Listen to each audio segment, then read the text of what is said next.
Welcome to the Legion's Lair. I am Pete McCarthy. And I am Brad Jones, brother of Bjorngard. And I am the Emir, Mike Casper. Guys, tonight we have the one and only Pete McCarthy. Now, Pete McCarthy is one of the hosts on the My Wife is Going to Kill Me podcast.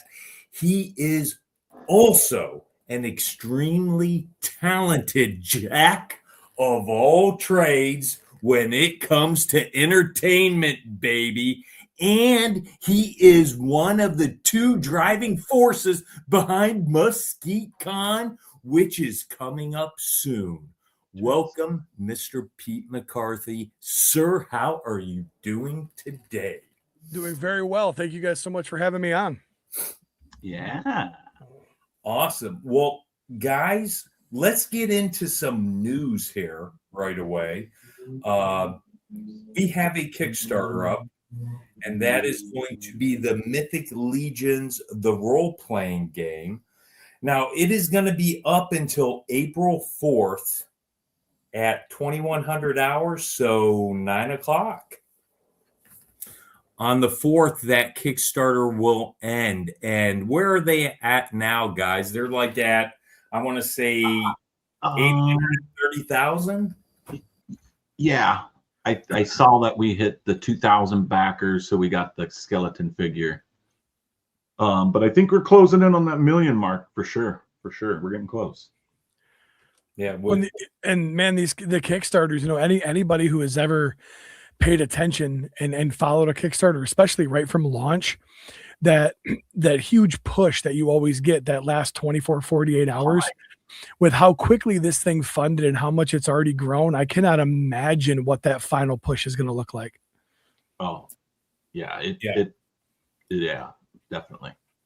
I think it's going to be crazy. So, especially like with the dragon, where I think what Jeremy said, it was supposed to end at midnight, and they're still like, I didn't know that they had capabilities of seeing who's on the website still while purchasing stuff. And he said there was still over hundreds of people still on the site buying even after it was supposedly to be done. And he's like, I don't want to close it because, they're still, but don't always think that that's going to happen. But right.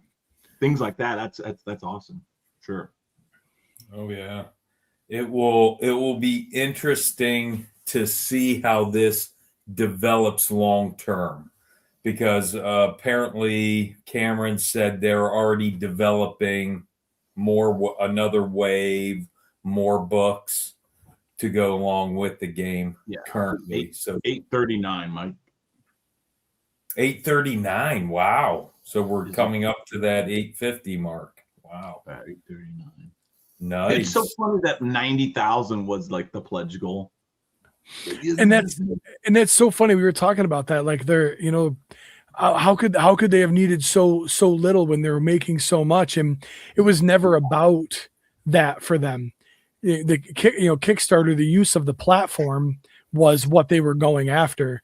This could have been just done by the Four Horsemen. Had they chosen to just go ahead and do this through their own site, they could have. They wanted the Kickstarter for various reasons. One, just the marketing value of it, because every single person that gets on a Kickstarter, like me, who is polyhedral dice, role-playing games, that's going to pop, and they're going to reach a broader audience. Whereas doing it through Source Horsemen or just doing it through their standard site, it would have been, Mythic Legions, Cosmic Legions figures that would have seen it. So it was brilliant to use Kickstarter, and they didn't need very much to fund it, because at the end of the day, it was never about getting the money to actually make it happen. It was about utilizing the platform to reach the audience they wanted. And obviously it worked, because it was funded in 4 minutes. It's so funny to even put a sticker there. It's funded in under 5 minutes. Right. That is awesome. Hey guys, we also have another Kickstarter gonna jump on our radar, and it's going to start the 17th of March. And that is going to be Von Burke Studios Ashen Oath. Oh, yeah. Starter. I don't know what time it will start on March 17th, but it is going live on that date. And if anybody knows Von Burke Studios, Brian, one of the pillars in the community. So I want to ask everybody, if you can, please support this Kickstarter. We want to support one of our own. We want to make this successful. I'm gonna legit. I'm gonna tell you guys right now. I've had the pleasure on numerous occasions to spend some time with him. Never huge lengths of time. He's in and out. It's at Legion's Con. It's whatever. He literally could have gone around the entire state where he lives, collected used popcorn buckets from movie theaters, and then taken a pink Sharpie, written a smiley face on it, and that's what he could be selling on Kickstarter. And I'd buy 5 of them. Just because he is one of those guys. Don't get me wrong. Is he insanely talented? Absolutely. Is he one of the most creative people in the community? 100%. The guy is just one of the nicest people ever. And I'm going to support. I'm super excited that I'm not getting shitty figures because they are awesome. But it for me, man, I would have backed whatever it was he was selling. And for those of you that don't know, Mr. Burke and I are kindred spirits. Why? Because we always have our hats matching our shoes. Now, don't get me wrong. He's an Air Force One, Nike style guy. I respect that. I'm a Vans new school all the way. But the coordination is where it's at. So I have 1,000 reasons to back this Kickstarter. And unlike when I backed Matt Rodriguez in Defenders of Eden and all of his comics, I'll actually put a credit card in that works. So oh, I was actually going to use him as a example because if I remember correctly, his Kickstarter was well over 100,000. I remember, wasn't it? Oh God, Matt's was like 130 or something. Yeah. Something like that. Yeah, which he hit. Oh yeah. But and same thing. It was getting close to the end, and then right at the end, it got pushed, and he got it. Thank God. I was so glad to get those figures from Matt Rod. Yeah. I definitely forgot to back his Kickstarter. Ashen Oath is going to be fire. Yes, it is. Now, guys, we have a con coming up. One of the Legion's. Now, listen to me. The Legion's Lair, you can get rid of PowerCon. It's gone. The Legion's Lair kicks off their con experience for the year with Muskecon. Then we go to CarverCon, which is coming up, and then Legion's Con. That is the trifecta for the Lair. Am I right, Brad? I would say so. Yeah. So Muskecon is coming up, and it is March 21st. And it's going to run from 10 o'clock to 1700 hours. I love that you use military time. I live in military time because of my job, and nobody else in this community talks like you do, and I appreciate it, man. 1000 to 1700. That's how we're rolling that day. Yeah. Yeah. If you work, that I was about to say. It's so funny because I haven't worked at the jail for the sheriff's office in quite a while. And it took me a very long time to get away from the military time because I no longer use it. But there was a time where that's all we used. And it just makes more sense. My 11-year-old daughter talks to me in military time now. It's on the dash of my truck. It's on my phone. It's everywhere. And she just knows what time it is. And because she hasn't known anything else. My wife hates it. It's so funny because somebody asked me one time, it was just recently, it might have been Lauren, and she said, oh my God, what is 1300 hours? And I was like, oh my God, it's the most simplest one. Like if you don't know nothing about military now, I was like, that has to be one of the most simplest times. Come on, you have to know that. You have to know this. Yeah. Well, I always I always keep obviously my watches are geared with the 24-hour. It's second nature for me. I don't even think we have retiring coming up in a month. So I don't even think I'll revert back at all. I just have to catch myself because I want to make sure people know what the exact times are. Right. So it is from 10 to 5, and it's at the Van Dyke Mortgage Convention Center in beautiful downtown Muskecon, Michigan. Now, we're very lucky tonight because we have the man who created Muskecon right here with us to talk about it. Pete, here we go. I am going to ask you a series of questions to get us to know Muskecon a little bit better, buddy. Perfect. Okay. Can you tell us how you came to create this show? Yep. So we actually, I started doing cons with Travis Bowles, who was a work colleague really to begin with, and we kind of became friends, started hanging out, and he was collecting toys, and I got the nostalgia bug, and I started to go to these cons with him, and we're traveling all over the state, and I'm helping him as a vendor. And so myself and Travis and Steven and our families are at a campground in Fremont, Michigan. And Steve says, man, I've always kind of wanted to start a podcast. And I said, well, I'd be on a podcast with you. And then Travis is like, I'd be on a podcast. So I grabbed my phone and I ordered podcast equipment on Amazon, and it showed up 2 days later. And that was 11 years and 382 episodes ago of the Always Gonna Kill Me podcast. So we did that for a year, and almost a year to the day later, we're camping again, the families. And I said, you know, all of the big cities have cons.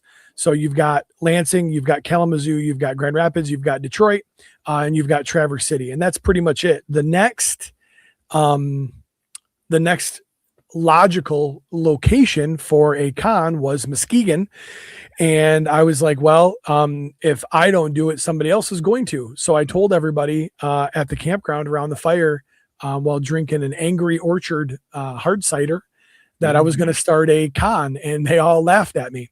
And 10 months later, we had our first Muskecon. We started off at the Delta by Marriott in Muskegon, which is the hotel that is connected to the current convention center. And it's 5,000. It's about 5,000 square feet, and it's broken into 4 sections. It's one of those standard, what they call ballrooms, right? It's got the collapsible walls, and you can rent 1, 2, 3, 4, or any part or piece of it. So I was really nervous because going into this, it was just me, and the money I was putting out was, kind of money directly out of the family pot, if you will. And so I booked one of the little rooms, and it immediately filled up. And then I booked 2. And then 2 weeks later, I had booked the entire 5,000 square feet and the hallway outside. And our first Muskecon was absolutely packed. We had great attendance. And so, yeah, we did that for a few years. And then, of course, COVID happened. And so we took a year off, 2 years off.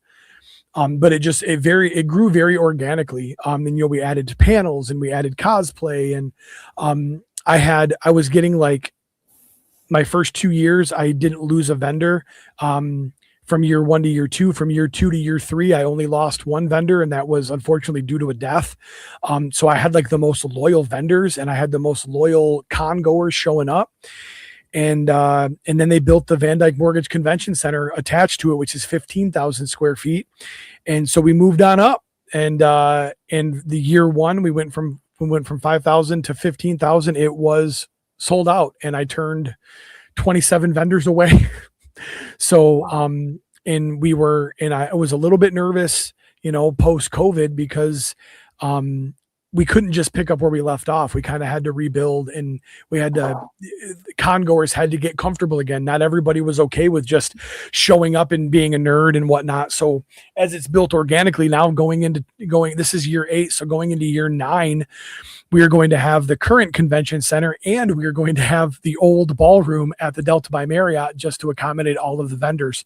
So next year will be 20,000 square foot of retail space, and not including hallways. And damn, it's been a hell of a ride.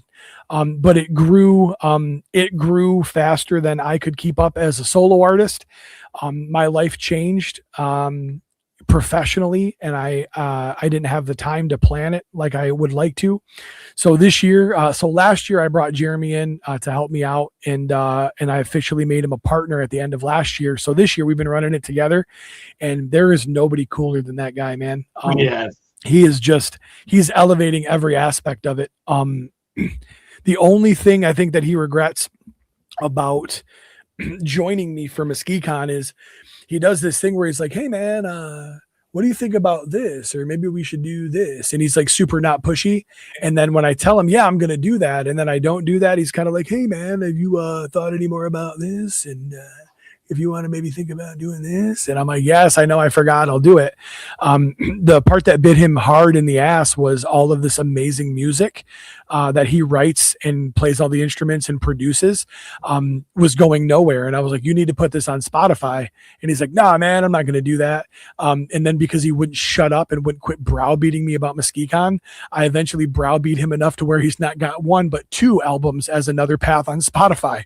So he's like, damn it, I wish I wouldn't have pushed you so hard, because I pushed back. And so, but yeah, no, he's been an amazing partner. All of the art you're seeing, the videos, the flyers, the posts on Facebook, it's all Jeremy, man. And I'm handling kind of the vendor communication and kind of the planning process, the logistics. He's the kind of the creative driving force. And I could not be happier with how things have gone this year. And I'm really looking forward to next year when we have a full year of me actually listening to him and not just finally starting to do what I'm supposed to like a month before the event. Nice. Well, obviously last week we had Jeremy on the show. So he did fill us in a little bit about that. I could see that with Jeremy a little bit. You know, he doesn't seem like the pushy type, but this guy, God, Jeremy's so cool and he's so talented. You guys both are. And bless you for putting on this con. Me and Mike had the pleasure of coming to the con when it was already in the Big Delta area. So we never got to experience it before that. Now, Mike didn't go last year. I did. I think last year was I'm mistaken. I said this was going to be our 5th year. I think it's going to be my 4th year. Okay. Last year was 3, I think. Right, Mike? Yeah, because I was 2. Then I had to extradite the guy last year, and I'm so this will be 3. This will be my 3rd year, 4th. Okay, so we got to take a step back real quick. You missed Muskecon last year because you were bringing up like a guy with a warrant back to your jurisdiction. Yeah. That's awesome. I mean, it sucks that you missed Muskecon, but it's kind of at least kind of a fun story. So. What really sucked is that Mike goes, hey, it's okay, you're gonna go. Cool. Now it did work out. Cool things did happen because of this. I wanted to get Mike the barbarian warrior, and I said, cool, dude, I got you, bro. I'm gonna get in line, get mine. I'm gonna go right back in line. I'm gonna get you. And the night before, I think it was Chris Johnson at the Mythic meetup. He had already went by the Horseman table. He had already looked over, saw the barbarian warrior boxes. He's like, there's only 4 cases. That's 24 a case. That's 96 figures. There's way more than 96 people here. And then he started to freak me out a little bit where I was getting nervous. And I'm like, dude, like what? So I went down real early in the morning and I went to get in line, and there's only like 5 people there. And I'm like, I'm going over to the buffet where it's fucking delicious, dude. This buffet over at the freaking hotel is amazing. Oh, dude, that thing is out of this world, man. That buffet is next level. And the little sweet lady that keeps bringing me orange juices, bless her soul. But God, she just, it's such a good time. So I sat down, enjoyed my meal, and then walked over, and I may have lost 4 or 5 spots, if that. Not a big deal. Had a great time, chit chat with everybody. I went in, got mine, and unfortunately, I could not get one from Mike. So I'm hoping that the Horsemen can, make sure that, hey, it's a little town, but there's a lot of fish to feed. Well, I could not believe so the having that figure there obviously is super cool, but the having the Horsemen there is just insane. I mean, I'm over the moon that you guys come out and I'm not even going to try to list all the names of all the cool cats that are Legions people or that I've met because of Legions that come out. It really is a very, very fun group. The fact that not only does the Horsemen have representation, the Horsemen actually come out to enjoy the con. Like they're not working the booth. They literally come out just to hang out with everybody. And I can't say it's a vacation because it's working obviously, but it's a lot lower level pressure for them because street teams kind of handling the booth and they're just hanging out with everybody and they enjoy it. And they kind of fight over who gets to come to Muskecon. And I could not be like more honored by that information. And to know that, like when you look and you see who's coming and it's Jeremy Gerard and it's Jim Preziosi and it's Corn Boy, you're like, okay, well, nobody's going to beat those guys. Like the Chris Gayriches of the world. Yeah, they would love to come. They're not going to out seniority those guys. And of course, Brad Treadaway is coming this year as well. He was there last year. It was great. Yeah, and it's super fun, and he's going to be doing some cool video stuff, not only for Horsemen, but for me, because Brad and I have built this amazing relationship, and so the fact that they get to come out and they get to hang, and I'll never forget Corn Boy like calling me from the airport, going, "Hey man, you guys don't have Uber?" And I was like, no, you have any idea where you landed, CB? Like, what do you mean? And he's like, luckily Mike Smith, one of my BFFs and a great toy collector and a great friend of our podcast and a Legions fan, literally just jumps in his truck, drives over to the airport, picks up Corn Boy, and he's all embarrassed because he has 2 trucks. He's got this really nice lifted, jacked up, cool truck. And then he's got like a beat up work truck. Well, he had the beat up work truck because he was hauling stuff for me. So I can't believe I had to have Corn Boy get my beat up work truck, but it's just, it's a ton of fun and they come out and I never expected the Legions aspect to be what it is in that mythical meetup. I cannot believe that. I mean, we had 100+ people in there last year and it was just, man, what a great little way to get a little tiny fix and hold us all off for Legions Con, having to wait a whole year between Legions Con. It's the perfect little taste of, okay, yep, good. It's been a few months. We get to see a bunch of cool people and that'll hold us over till we can get back to New Jersey in November.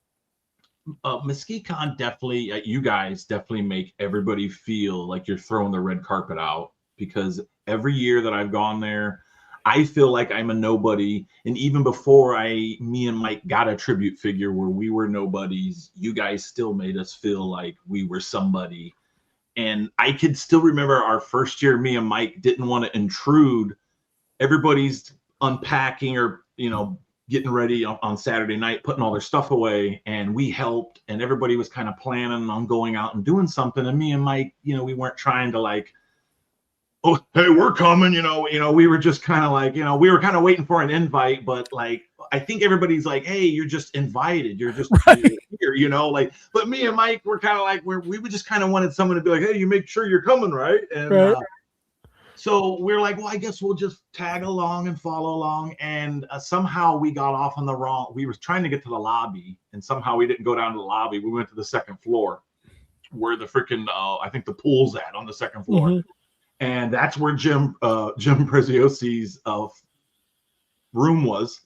And as we're getting off the elevator, thinking we're in the lobby, he's like, oh, hey guys, what's up? And we're just like, oh no, we're trying to go out in the lobby, I guess. And he's like, you guys going out to dinner with us? And we're like, not sure. And he's like, of course you are. Come on. And he was just, and took us down there. And next thing you know, we're talking to Matt Rod. I'm sitting there with all these people.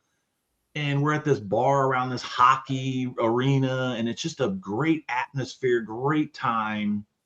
And, you know, then Jim and Cornboy even paid for our meal that night. And it was just like, I've told the story probably 100 times in the show, but it's just like, it was one of those times where, like, the first time ever going to Muskegon, it was so fun and so memorable that I'll never forget it, because, and every time I go there, it's different. The one year there was a St. Patrick's Day parade, and there was all this stuff going on, and it was a blast, you know. It was just like all these things are going on in town. So you didn't have to be inside. You could have been outside too. It just loved it. It's amazing, man. I still cannot freaking believe they picked up the tab that night. There was what, 40 of us?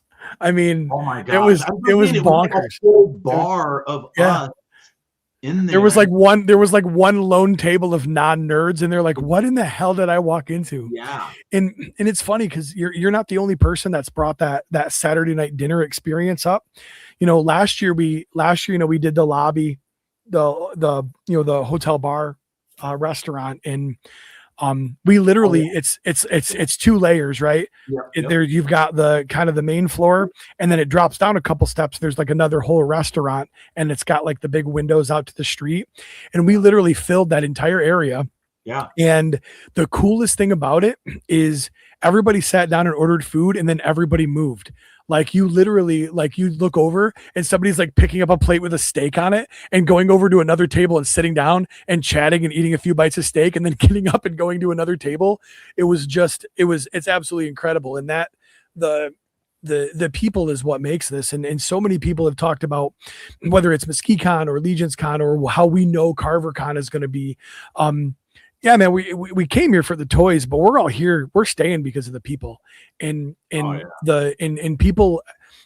If you would have told me that people were going to get in the car and drive 5-6 hours to come to Muskecon 8 years ago, I would have laughed in your fucking face, because that's never what it was, right?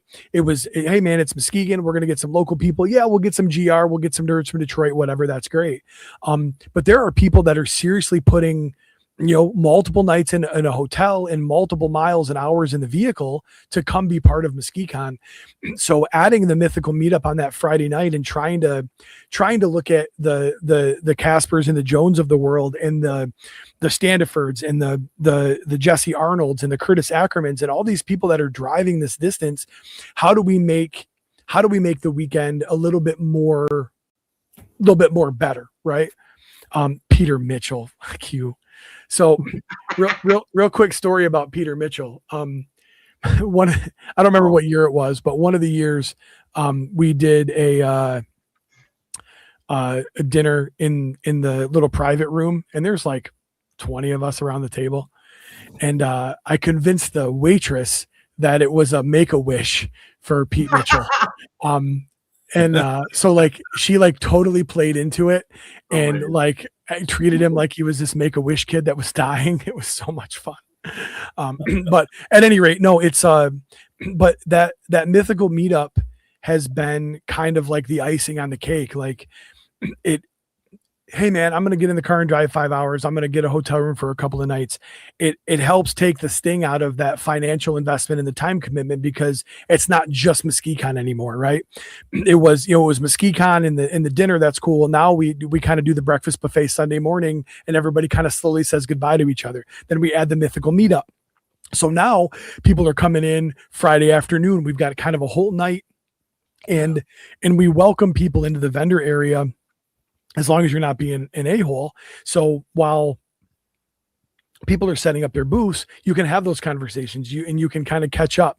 And next thing you know, there's Chris Johnson walking down, and so we're jaw jacking with him. And then Kirby rolls in, and everybody's high fiving and hugging Kirby. And you just start, like I said, you kind of mix the vendors with the fans, and it just kind of creates this fun environment. Next thing you know, there's Brad Jones, and he's freaking lifting up totes, and he's helping out and getting booths set up. And it's a really tight knit, fun community. And to be able, like I said, to kind of cap off that Friday night with the meetup, and then get up bright and early. We do the show all day, and then we get to download Saturday night, have some drinks, and have a nice meal and great company.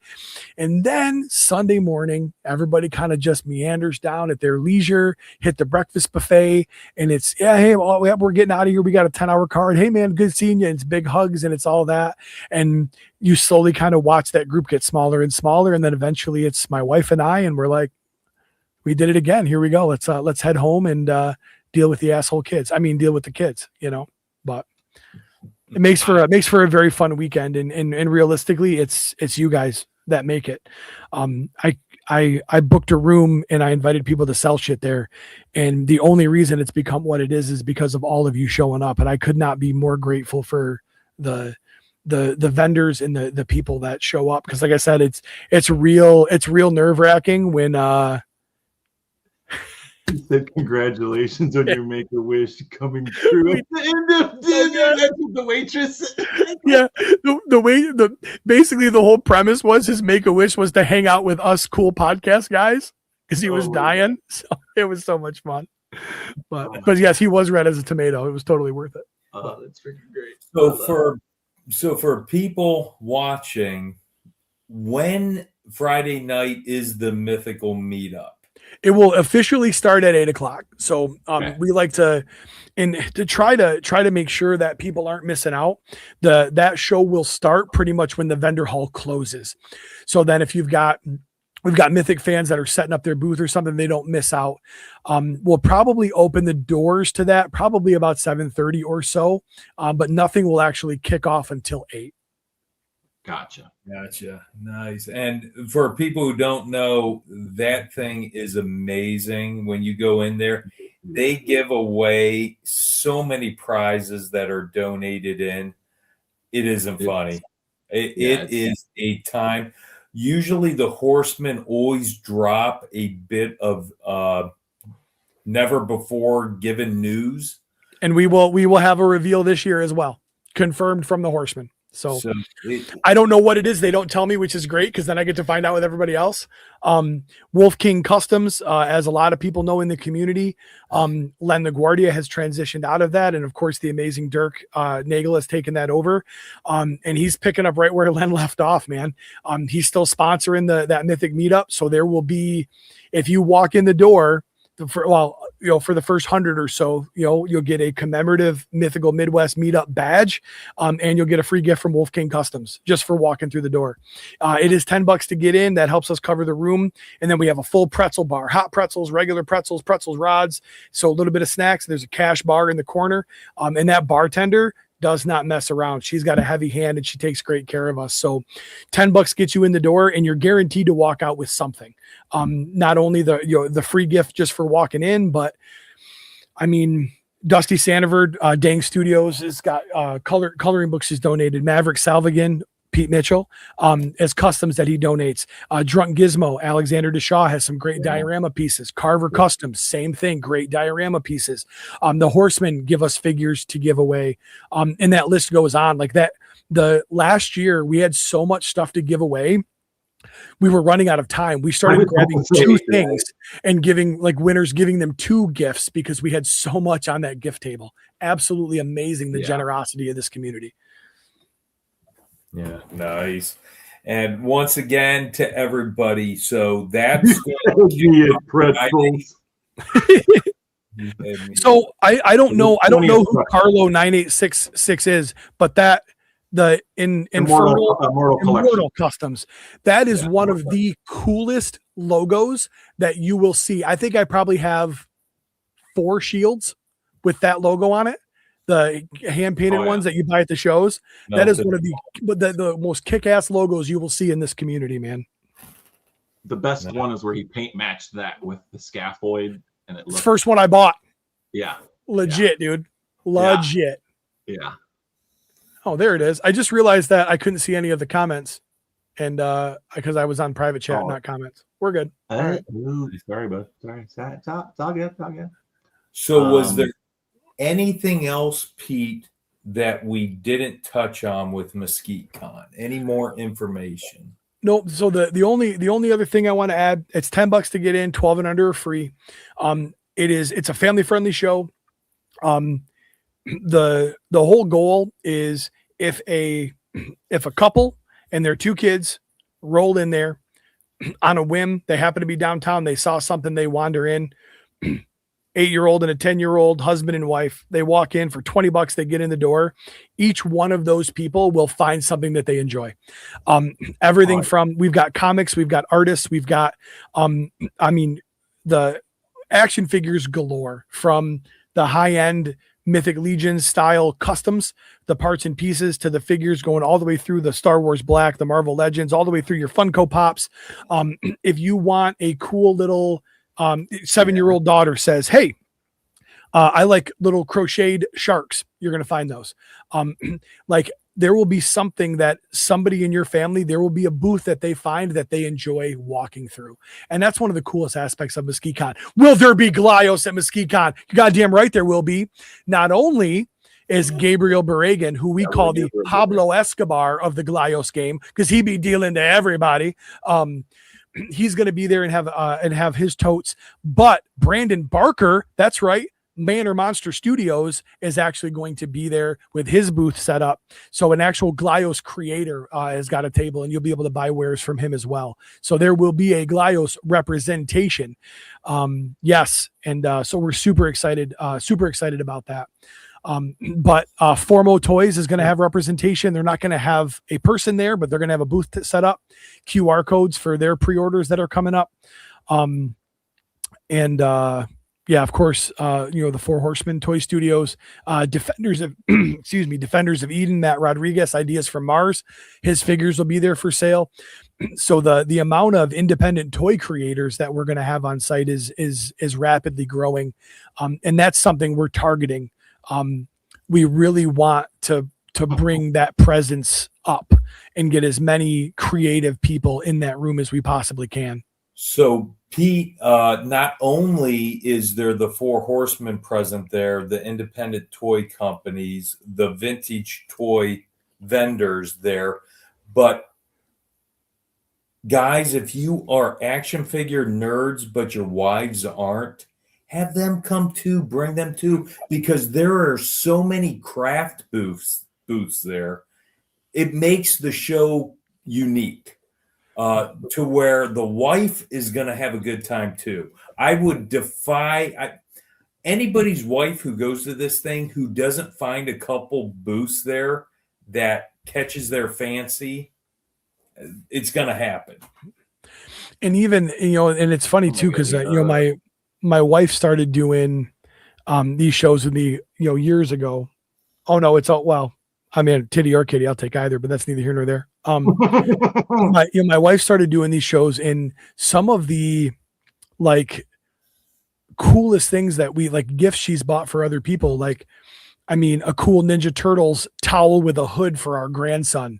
I bet we have 6 handmade quilts in our house that my wife has purchased at Muskecon for kids, all that stuff. It's absolutely amazing. Wow. I'm going to jump. Peter Mitchell has got a whole series of questions. I don't know who's judging the cosplay contest yet, but yes, it is coming back. Prizes for the cosplay contest are going to be Muskecon bucks. So you win the cosplay contest and you will get a gift certificate that you can spend in any booth at Muskecon. It's like Muskecon money. Yes, panels are coming back. The Four Horsemen will be doing a panel just talking about the role-playing game and talking about their action figures and kind of how they became who they are today. We are going to have an independent toy creator panel that is going to involve Matt Rodriguez from Defenders of Eden and Brandon Barker from Warlords of War, Manor Monster Studios. We are looking at doing a artist panel as well. A local artist who actually lives in Muskegon by the name of Scott Rosema. We're hoping he's going to do some talking. He's currently being featured in our local museum here. They're doing a big kind of a comic art display. He's actually done work for Marvel and DC, and he's homegrown right here in Muskegon, and he'll have his booth set up. He's been a vendor most of the years that we've had the show. So we got a couple of little holes that we're trying to fill in. The other one is going to be that we've got booked is talking about cosplay. Hey, you think cosplay is cool and you enjoy that? How do you get started? How do you pick your character? How do you manufacture some of those parts and pieces to build your cosplay costume? And then we're hoping that the final panel, we have not got dialed in all the way yet. We're hoping is going to be role play game specific, and it's actually what we're looking for is somebody to do a how to run a campaign specifically for kids, keeping it short and sweet, keeping their attention. So a lot of people I'm finding are very interested in Dungeons and Dragons specifically, but role playing games in general. And it's hard to get together with friends all the time. You know, everybody's lives are so busy. So many people are talking about, well, I would love to run a little game for my kids at home, but not necessarily knowing how to take this full, huge campaign and kind of bring it down and do these little short adventures. And there's some great people out there that have kind of mastered that. So we really like to do a 45 to 50 minute panel on creating D&D, creating a role-playing adventure for children, and kind of keeping it family friendly. So that's the last thing that we're trying to get dialed in. Damn. Nice. Now, Pete, everything we just talked about, what is the website people can go to get even more information about Muskecon? If you go to Muskecon.com, you'll get information that's about 4 years old, because I'm still paying for the website, but I don't know how to park it and change it. So do not do that. Facebook, facebook.com /Muskecon. That's where all of the information is. For next year, we should have the website up and running again and updated. And then at Muskecon Nerd on the gram. So on Instagram. Nice. And there's also there's a Facebook event that just went live as well, and we'll be putting some updates in that portion. But right now we're focusing on kind of vendor spotlights. So if you follow us on Facebook, you'll start to see picture, and Instagram, you'll start to see all the pictures from the people's booths and the various vendors and creators that we're going to have. We're in full on brag mode right now and just telling the world how many great people we're going to have at our show. Nice. I have a story to tell here. This is true, and it did happen today. Jackie, I hope you're still here, and I hope you're still listening. Real quick, is that your wife, like from the other room, that just posted that, as opposed to just walking in and saying it to you? Yeah. Okay, all right. So we went to Sam's Club. I don't know if you have Sam's Club. Oh, we do. We just got a Costco, so now we've got memberships to both because we are flying in Muskegon. But do you have a BJ's? That's none of your goddamn business, Mike. Yeah. So not as often as I'd like, if I'm being honest. Everyone on TikTok eating the hot dogs, pizzas, eating food at these places. I'm not hip. I'm not hip. I go to Sam's Club. I grab my, huge ass freaking pile of, Tupperware or whatever, paper towels and toilet paper, that shit. And I'm out. So she's like, hey, you want to eat and get a hot dog? And I'm like, what? Like here? And she's like, it's cheap. And I'm like, okay. So we go up and it says a hot dog and a pop is $1.50. And I'm like, bro, what? So I'm like, let's just see what this $1.50 hot dog and pop is. So we get it.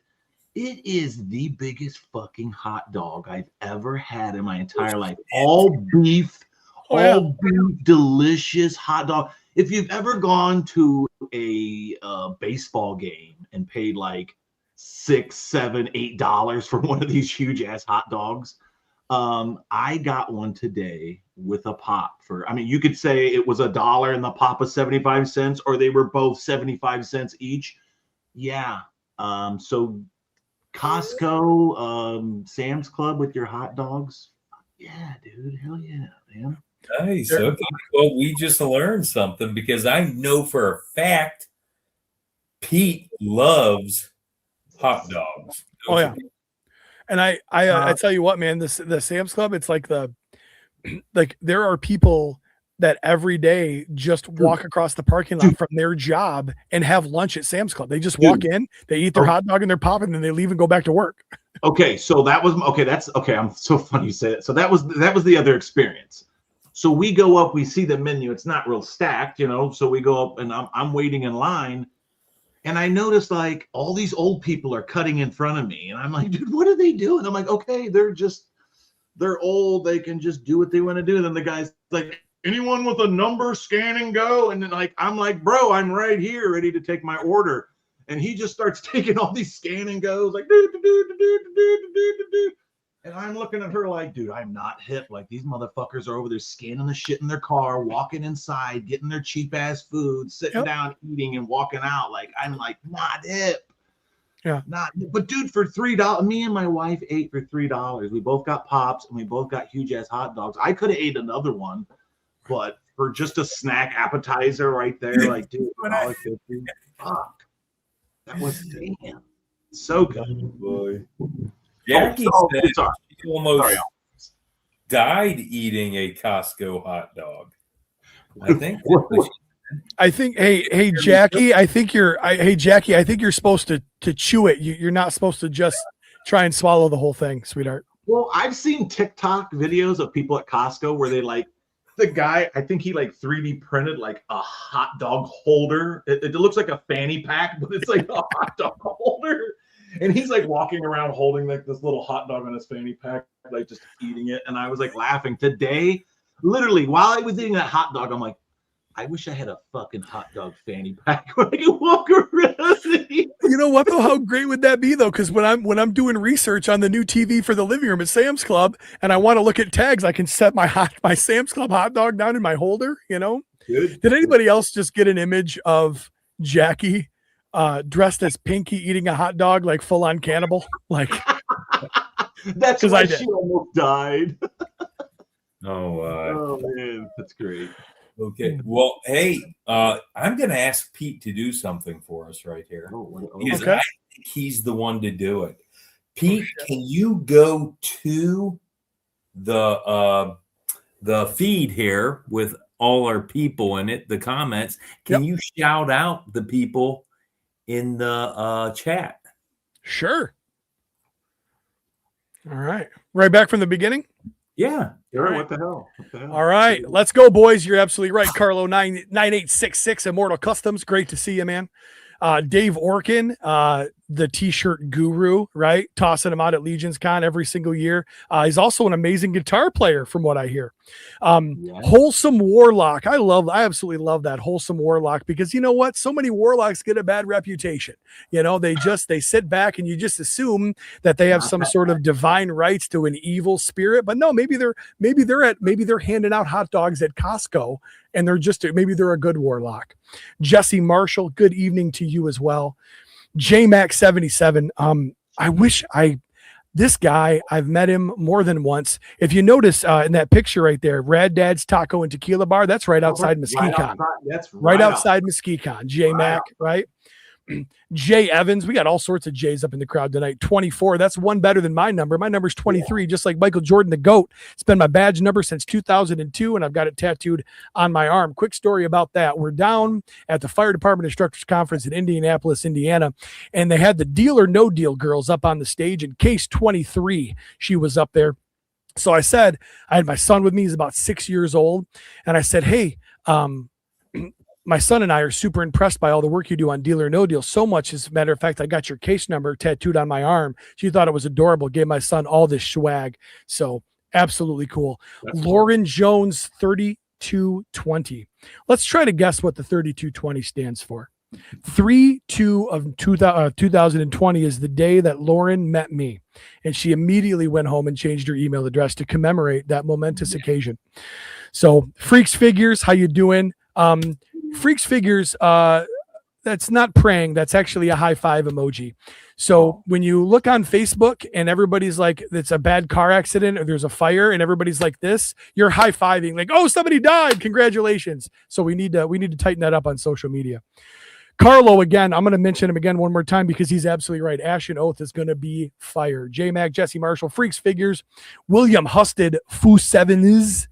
Bit by bit, the Legions fans moving to the Midwest. You're damn right it is. We are New Jersey Zero, New Jersey Light, if you will. But you'll get the same amount of cancer as you will with a full-blown Marlboro, just so you know. I know they had to change the names of that because everybody's like, well, these lights, they're better for me. No, they're not. You're just stupid. Furious Figures, yo, Stacy Lynn. Stacy Lynn is the better half of Carver Customs. We all love Brian, but let's be honest, we're infatuated with Stacy. Am I right? She is doing all the work behind it. Brian just gets to be the pretty face of Carver Customs, but we're going to let him have it. We're going to let him have it. That's just how we roll. Recon Rage. Rage is something I deal with on a daily basis. So what up, buddy? It's good to see you. Hey, Freak Figures again. We're getting a Collectible Fun 241. Great to have you in the chat. Pete Mitchell. Pete Mitchell is my BFF. Maverick Salvigan, an amazing customizer. He's a huge fan of the show.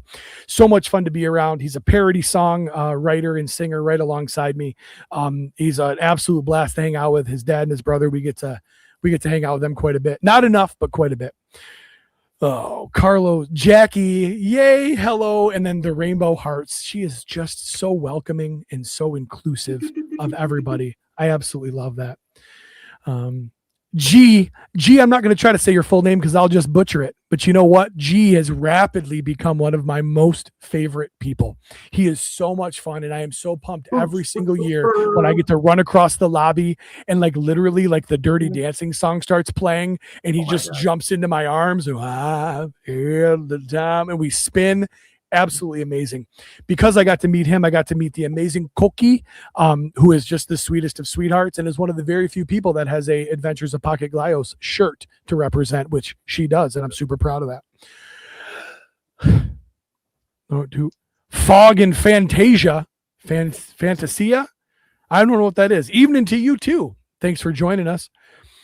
Crate Girl. Sup, Pete? Super proud of what you're delivering this year. You got motion, man. It's going to be a blast, I'm sure. I probably should know who that is. And I'm so sorry that I don't know who you are, Crate Girl. Do you guys know? That's Stephanie Orkin, isn't it? That's Orkin? I should have known that. I think I just did this a couple weeks ago on the Wife's Gonna Kill Me podcast. That's embarrassing. Yes. Oh, yeah. So the better half of Dave Orkin, as a matter of fact. We got all sorts of better halves up in your guys' chat. Well, not, and one of them's in the chat as opposed to being in the room with you. We're looking at Brad's ugly face instead of Lauren. I'll never figure that out, but whatever. So, who did we didn't miss anybody yet? Didn't miss anybody yet. Anybody jump in late? Furious Figures. Thanks for coming. Oh, there he is. Just saying being the eye candy isn't easy. Brian, we feel you, brother. Look around this chat right here, the three of us. We obviously, everywhere we go, it's nothing but cat calls and slaps on the ass. I'm sick and tired of getting treated like a piece of meat. You know what I mean? I get it, Brian. I get it. So, it never gets old, buddy. So thank you so much for all you guys for coming out and supporting the Legion's Lair. Full disclosure, this is the first episode I've ever watched. Because I'm an asshole. I have so many friends that are podcasters and I watch nothing. I don't watch our show. I don't watch our show if I'm not on it. Like I'm an elitist piece of shit. No, that's you're a human, dude. You're a human being. And I respect that 100%. How could if you're not Curtis Ackerman, you can't watch everything. You just can't watch it. Okay, so you know what? You brought it up, so we're down the rabbit hole now. Real talk, Curtis Ackerman. Okay, I said his name. Let's see how long it takes to get in here. There, Curtis Ackerman. He has Beetlejuice is coming. There is no way he actually does for a living what he does for a living. There's no way he has the time or the finances to do that. There is something like it's just a front. I don't know if it's money laundering. He talks about, I do this computer stuff for whatever. No, you don't. Like, that's what you tell people. Like, that's what you put on your W-2. That's what you tell the IRS. But we're on to you, Curtis. We know there's more than meets the eye with Ackerman. And I don't know where he's getting his money, but it's from somewhere. And I'd be willing to bet it's probably not above board. Dude, could you imagine if he is the mob and he's like, I heard things. And that's the reason he's on. Everybody's like, how does he get to be on so many people's shows? Because he has dirt on all of them. It's a Rico blackmail. You know what I mean? Like, hey, how did you get into the Purple Gang? I've got pictures of Van from when he was in the military. Done and done. Okay, all right. Yeah, come on and join us, Curtis. You will make me admin of your StreamYard now. Right. And I guarantee you, I'm not sure exactly what he has on Jesse Arnold, but I have a sneaky suspicion it's him probably doing some sort of Jesus cosplay, and he said something like anti-Semitic or something, and he's got it on video. But yeah, man. Yeah, Curtis is absolutely everywhere. Nice. Curtis gets dividends from romance novels. Oh my god. I could totally see him writing romance novels. Yeah, dude, it's all right there. That's all right there. We love to give Curtis a hard time. No, but we give Curtis. This guy is committed for real. Oh, dude. To run a 24-hour. Oh, speaking of, Curtis asks me. He goes, "Hey, what spot do you want to be in this 24-hour thing we're doing for the Kickstarter at the end?" Here coming up next month. And of course I picked he's going to be off world from 9 to 11, and then me and Mike pick up from 11 until 1 a.m. But at first he said that you were going to be from 1 to 3 and that it was going to be super raunchy, and I'm like, dude, this is going to be so fucking awesome. Me and Mike are going to pump the shit out of this. And then it got switched, and then now you're going to be on later, and now he's going to do, which is still cool. It's still great, but like, I was like, oh, dude. I told him, you guys were in that big group chat that he sent out. I straight up told him, I was like, I'm not going on before 11 because I'm a headliner. Like, I'm not opening for you, Curtis. Like, that's not how this works. And I told him, I was like, and I don't know how basically everybody started signing up, and all 4 of us just absolutely ghosted him. And I think that's kind of how we got our spot, because we just didn't respond like we were supposed to. Because like I said, we're terrible human beings. But no, I'm still gonna go. I think I'm still gonna go super raunchy, even if it's like 11 o'clock in the morning. It'll be like a church service. So. No, it'll be good. You guys are Saturday now, right? I think. Shit, I don't know. I can't. I'll have to look at the schedule. I know we're Friday. We're like the second ones. So me and Mike are pretty much we're warming people up, and then we're gonna start everything off, and then we'll be done, and we can just watch the other shows, and be done with it. But if any time, I'm a late owl, so if Curtis needs help, just let me know. Don't take the burden onto yourself. I don't want Curtis falling asleep. Right. But, good time. All right. Are we going to get into this interview? Let's do it. We got to learn a little bit more about Pitorion. All right. So, sir, what got you into action figure collecting as an adult, and how long have you been collecting?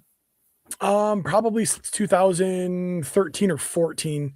And like I said, that was hanging out with Travis Bowles, man. And like I said, we'd always kind of known of each other, and we had a conversation one day, and then that led to hanging out at his house and looking at toys. And then 3 weeks later, I'm at a con buying a 1996 Mighty Morphin Power Ranger Megazord and every vintage turtle I could get my hand on. And it's been an addiction. I am down the rabbit hole, man, for sure. Nice. Well, how did you find out, or how did you start collecting Four Horsemen studio product? So I spent a good portion of an episode years ago talking about how ridiculous and stupid the bird figures were. And I was like, this is stupid. Like, we know this is all stupid, right? Like, it's a pelican. Who the hell wants a pelican action figure? A flamingo? This is the dumbest shit ever. You guys are seriously buying these figures? And then 2 years ago at a con, I spent $175 on the flamingo. So that's actually pretty damn good. It was the friend price from actually not only that is a friend price. Yeah, and not only was it an amazing transaction, but it was also the last time I ever got to see him. He died of cancer. Sorry to hear that. So yeah, it was an absolutely great vendor. Aaron was his name. A lot of us knew him. Big in the Joe community. But yeah, we spent some time at a show together, and he cut me a sweet deal on that figure. Yeah, you're talking. I know who you're talking about. So, so not only is that figure prized possession of mine, but it also kind of symbolizes the last interaction I had with a friend. So, kind of a double whammy on that. But started seeing these figures. When they came in hand was the kicker. They got the Kickstarter, that first Kickstarter. They got all these figures in. I got them in my hand, and I went, "Holy shit!" And I have been on board ever since. And not only that, the figures are great, but getting to actually meet the horsemen and build the relationship that we've been able to build with them has been absolutely amazing. And so yeah, I fell head over heels. And like I said, and the funny part is I actually like talked to those guys because like they heard me like absolutely shitting on Gothotropolis and on the birds. And I was like, yeah, I thought they were stupid as hell. And now I'm like, man, I really need more of these figures. And now now I've got a $900 dragon coming. I'm back at a $700 Kickstarter. Like, I mean, I'm all in, man. And nice. they've ruined a lot of collecting for me. Like I'm Mythic Legions, I'm Cosmic Legions, I'm Glyos. Like outside of that, I'm not really buying much of anything anymore. I've liquidated all my Marvel Legends. I've liquidated all of my vintage and modern 3 3/4 Joe. I haven't actually physically sold it, but I've already got a guy committed to all of my vintage turtles. With the exception of I've got a mint on card graded like Hose 'em Down Don, which is in my office for obvious reasons. Donatello's my favorite. I'm a fireman kind of thing.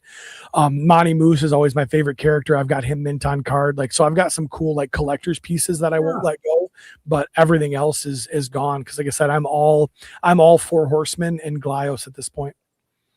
That's so funny though that you said Aaron and the birds, because me and Mike actually bought quite a few birds off Aaron.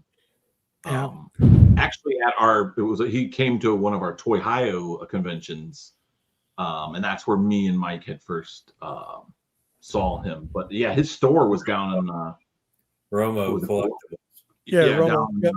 Roma. Yeah, that dude was so awesome, and he really was. He's freaking was hooking. If you knew him, he would make it right, and that dude was great.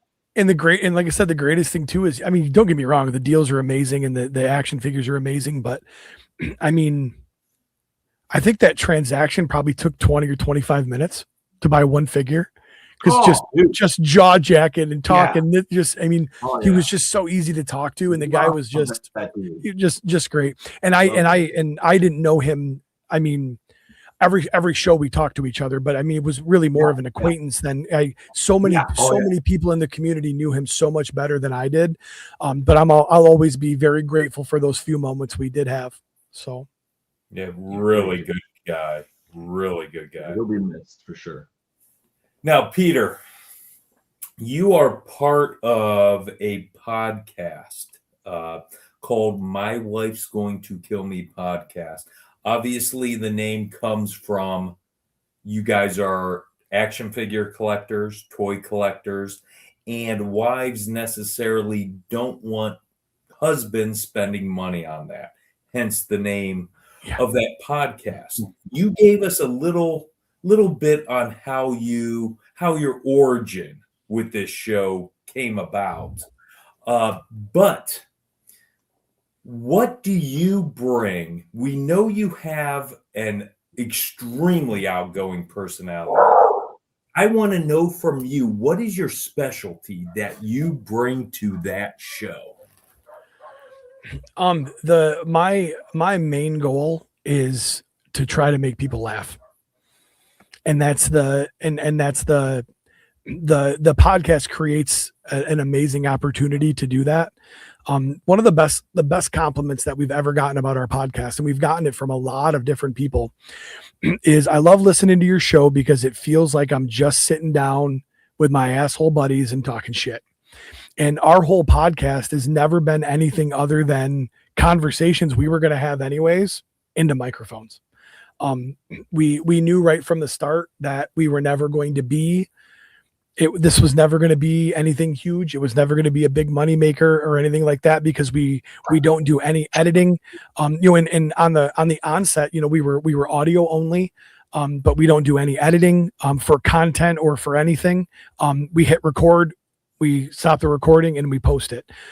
We are obviously incredibly explicit and not suitable for work, which is going to give, obvious limitations to how big you can be in certain aspects as well. The fact that we have people tune in every Sunday to watch, and we get as many downloads as we do, and we have as many Patreon subscribers, is insane to us. Like, it's absolutely crazy that we get to do what we get to do. And that built into, we used to do live shows at Tulip City, which is Matt Rodriguez's show in Holland, in May.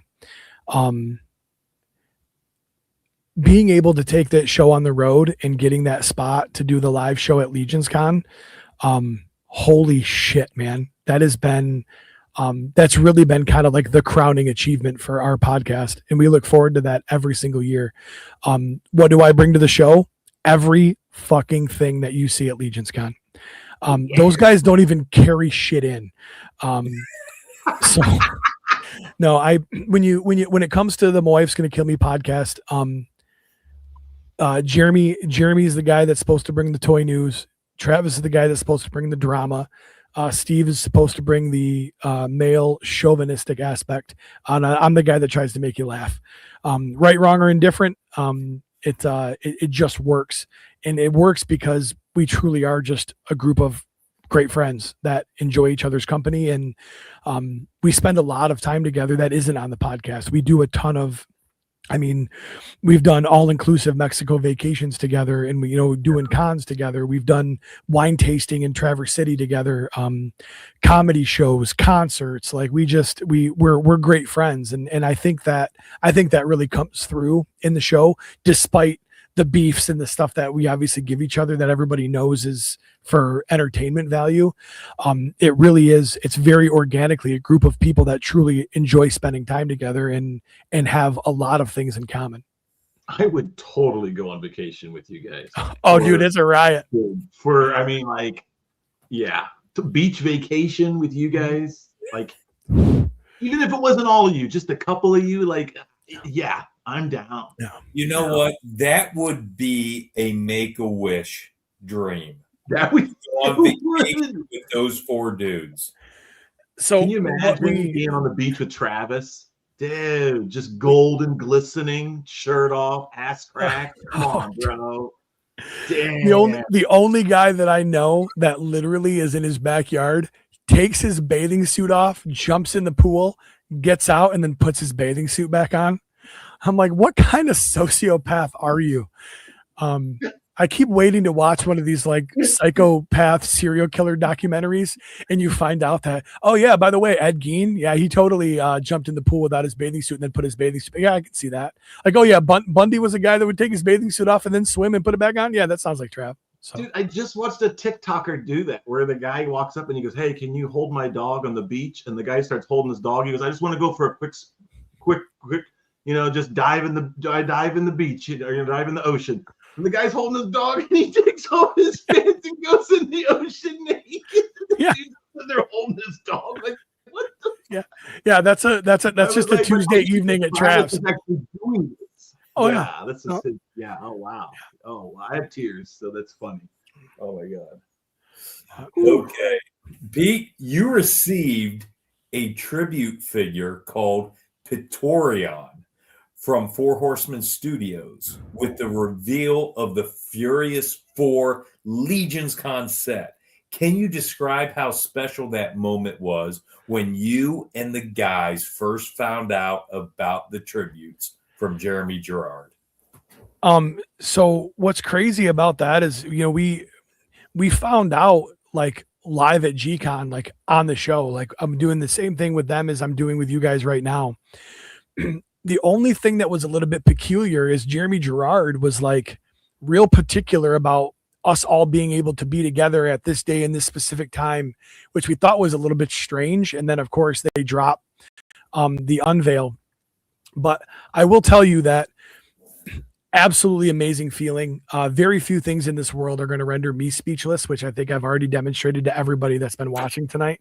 And it was that, like, to have people that you're such a huge fan of, like Corn Boy, like literally messaging you going, "I'm such a huge fan of your guys' show," and you're like, do you have another Peter in your phone? Like, who the hell did you just text? What do you mean you're a fan of mine? Because, and then for them to do those figures and to take there, I think that there was a little bit more risk involved in those figures than a lot of people realize. A growing company like that, to kind of align themselves with who we are and kind of what we do, there's definitely some risk in that. And they still took that risk to give us those figures. That was absolutely amazing. Every time somebody else gets a tribute figure, it kind of takes a little bit of the specialness away, because pretty soon, like, if there's 6 people in a running race and they all get ribbons, like, it's not special anymore. So as all of you keep getting tribute figures, like, it's not nearly as cool as it used to be, but we'll get over that. But no, it's what an incredible, like, just unforeseen, like, I mean, like, there was zero expectation of that. True, like, that was one of those surprises where it was truly the absolute utmost surprise. Cause I'm like, you did what? And then all of a sudden, like, people are buying these figures and they're like grabbing me at the show and asking me to autograph their figure. And I'm like, I'm sorry, I misheard you. Like, I listen to a lot of heavy metal and I work around sirens. I'm deaf. What did you say? Can I get your autograph? Holy shit, you did say that? Absolutely bonkers. Like, I never in a million years thought I would ever sign an autograph, especially on an action figure named after me. Now, I will say, immediately following the unveil, I was a little bit like, hey, Horseman, like, kind of a missed opportunity. I'm hilarious. And you could have made me the skeleton and my name could have been Humorous, the name of the long bone in the arm. I kind of thought that was a missed opportunity.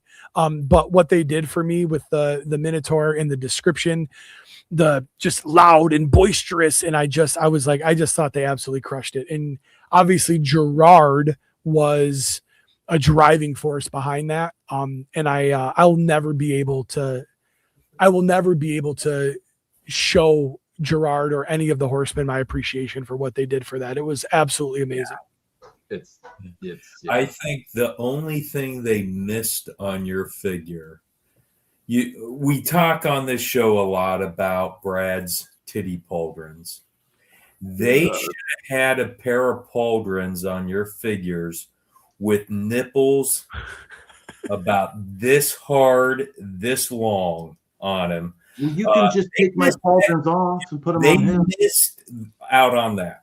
That's all I'm going to say. Yeah, it's amazing when they attract enough attention on your own, and then you, as a teenager, drive pieces of metal through them that doesn't ever go away. So yeah, he's got big areolas right there. Some pepperoni nips. So we're talking about Pete's nipples, which are. It's like Pete has a continuous THO. Always. And we were at a PowerCon and Pete wanted to get, do a funny skit, making fun of Trevor and Nate Strong, I think at the time. So he walked by Brad and I filming the con shirtless. And God, man, you got some nipples, dude. Wow. You remember that? I do. I absolutely do. Well, what Pete said is, hey, while you're doing your live, I'm going to walk by with my shirt off. And Mike had the camera or the phone with the camera on doing the live. And Pete did. Pete had his shirt off and he walked by as I was doing the live. Of course, Mike follows Pete to wherever Pete was going. And Pete turns around to look at Mike still just zooming in on him. And he's like, dude, you're supposed to just keep the bit was supposed to just be, hey, did the naked guy just walk by? And then all of a sudden I was part of the show. And then Mike's like, I was just his nipples. I just kept following them. And well, they did register after that, and I will take credit for that because I zoomed in on those areolas, and they are now registered as the 9th wonder of the modern world. Now, I told Jeremy DeWitt last week, I said, when he did that, I remember he has a back tattoo. I can't remember what it is, but he does have a back tattoo. I go, it's almost like That's My Boy. Like he has the Backstreet Boys. I go, I really don't know what it is, but he does have a tattoo. I go, that's all I remember because that's all it was supposed to show. It's the start of a back piece that never got finished. So I don't know if you guys know this, but an unfinished back piece is also called a tramp stamp. For those of you not paying attention, but yeah. So someday. Oh yeah, there's the big dangerous Dusty. Yes. Oh yeah. Hey boys, have a great show. Okay. Hope to see everyone at Muskecon. I think I texted him at like midnight last night. I was laying in bed and I shot him a text message and then I realized what time it was. Hey, sorry for the late text. So he wasn't mad, but nice. It's amazing that like, and Dusty's a great example of the relationships that we've been able to build. Like him and I sat at PowerCon, it was 2 years ago, last year, or whatever, and we talked for like 45 minutes, like, and nothing about toys, just life and love and work. And just, I mean, him and I hit it off, and he became very, very special to me, like a lot of people have. And it's, again, toys, seriously. This all happened over plastic action figures. I mean, it boggles my mind that some of the friends that I've made and the lifetime friends that I've made over collecting action figures. It's absolutely amazing. True. Pete, you are what I consider an extremely talented jack of all trades when it comes to entertaining people. Whether it's comedian, show host, singer, con coordinator, and the list goes on and on. How did you discover you had these talents? And have you always been hyper outgoing? Yes. I've always, I mean, that's a really nice way to say that I suffer from undiagnosed ADHD, but yes. I've always been the striving for the center of attention guy. And I've been that way my whole life. I did theater in school and, did, drama club and improv and that kind of stuff. And I always really enjoyed that. I've always enjoyed making people laugh. And that's something that I go back to, like, the earliest formative years. Stand-up comedy, actually, that got started as mental health in therapy. I unfortunately in 2012 responded to a local inland lake and searched for a teenager that I wasn't able to save. And it sucked. It was tough. My day job has good days and bad days, and that was a bad day.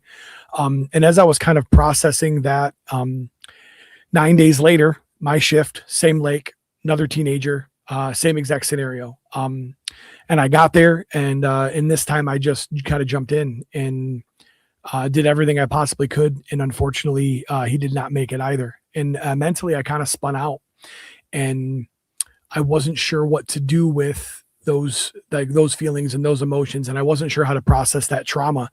And I realized that everything that I was doing outside of my day job had directly correlates back to my day job, which I've been a firefighter since 2002. And so right out of high school, and at the time, everything that I did when I wasn't on shift was teaching first aid and CPR, teaching, firefighters at the fire academy, teaching EMTs, teaching chemical, biological, radiological, nuclear, explosive, defensive operations, teaching advanced farm, medic rescue, vehicle extrication, and the list goes on. And I was doing all of those things. I wasn't doing anything that wasn't emergency services. My wife was a year behind me in school. And a classmate of hers was doing stand-up comedy. And I messaged him and I said, "Hey man, how do you get on stage and do stand-up?" And he sent me an email address, and Brian B is his name, Brian Borbo. And he ran a show called Sunday Night Funnies in Grand Rapids. And I sent him an email, and he put me on 2 months later. And so I got up and I did my first set in the fall, in September or August, September of 2012. And I got up and I did my first joke, and it went, and I got a good laugh, and I did a couple more jokes and I got more laughs. And next thing you know, I'm doing these original jokes that I had written to try to make people laugh. And I'm having to wait for them to stop laughing to do my next joke. And you want to talk about that first needle in your vein, that first snort up your nose, that first swig. You want to talk about being a wang dang addict, man. I was addicted to being on that stage and doing stand-up comedy. And so that ended up being my therapy. That was a time I didn't talk about being a fireman. I didn't talk about my job, everything it was all just me. And it was a great reprieve from what I was doing on the day to day. As I got a little bit older, my family got bigger. It was a little bit harder to travel and do comedy. And the podcast has filled that void. Anybody who's ever watched an episode of our podcast, that's exactly what I'm doing. I'm making jokes and I'm roasting and I'm trying to be funny. And that's basically exactly, that's kind of taken the place of stand up. I still do stand up every now and again. I did a show a few weeks ago, that went really well. It was a lot of fun. I got to do some new material that I had been wanting to try.